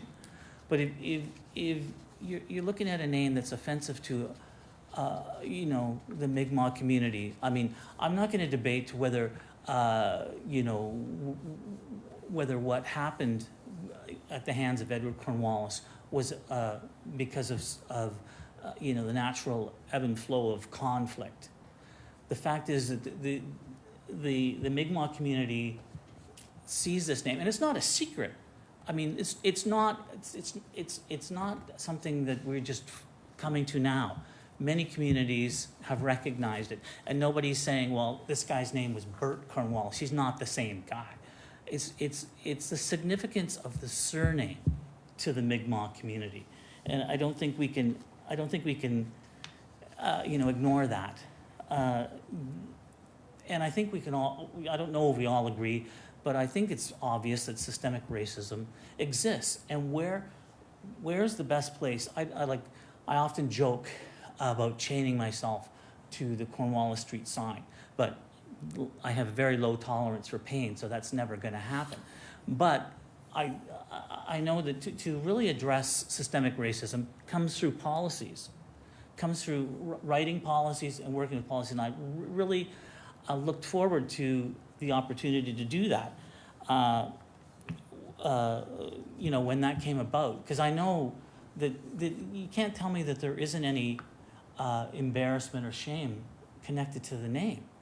When Brandon, the young fellow who was marching through town to raise money for the survivors of residential schools, it was covered. It was covered for a reason, and I understand why it was covered. Because you can't ask members of the Mi'kmaq community to be okay with that. It's, you know, it's just a name. It's not hurting anybody. It's just a river. It's not bothering anybody. But you wouldn't, if it was N-word Street, it would be gone. You know, it is just, they're just words. They're just names. But they're not. They mean a lot. You know, and I think we can address systemic racism through policies. I would ask the council, you know, whenever you're looking at a policy, maybe you should adopt you know, some kind of a bias indicator, something to help you recognize when discrimination is embedded. You know, you don't have, just sometime when you've got nothing else to do, take a survey of the communities that have dumps next to them, and you're going to find out that discrimination is out there in policies. Now, some of the discussion I've heard is you know, pretty soul crushing, because if you say, you know, if I live on Cornwall, if you ask for 50% of the people, if you add that to that policy, that name is highly unlikely to ever come off of that street sign. And I don't know anything about politics, but I'm guessing from the history, I mean, how many times has this subject come before the council? And how many times have we decided to change that name? And you know, you don't, a cursory search, and you can find articles where the council has said they're going to do it. Being part of that committee, I think I'm really enjoying that work. I'm loving working with the members of Jennifer West and Rachel Bedingfield, and lots of laughs from these two ladies, always. But if we add something like you need 50% of the street to agree, if I have a business on that street, don't mean to single me out, solicitor, but I probably would vote no, because I'm going to incur if my business is going to incur any kind of cost, I might say no. But anyway, I'm asking you to make whatever changes you feel are necessary to that policy, but do not add something so restrictive and punitive as you need 50% of the people on the street. Because if the name is it's just really hard to believe that you wouldn't consider, if you're going to do that, you should have some kind of exception clause in there, for people who've committed genocide or mass murder or something like that, that you don't need 50% of the people to say, get rid of that. Thank you for listening. Thank you.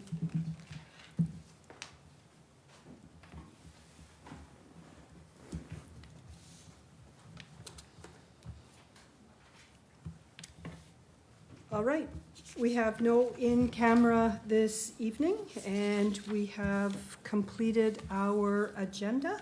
Therefore, there's no further business, and this meeting is adjourned, and the time is 9:01.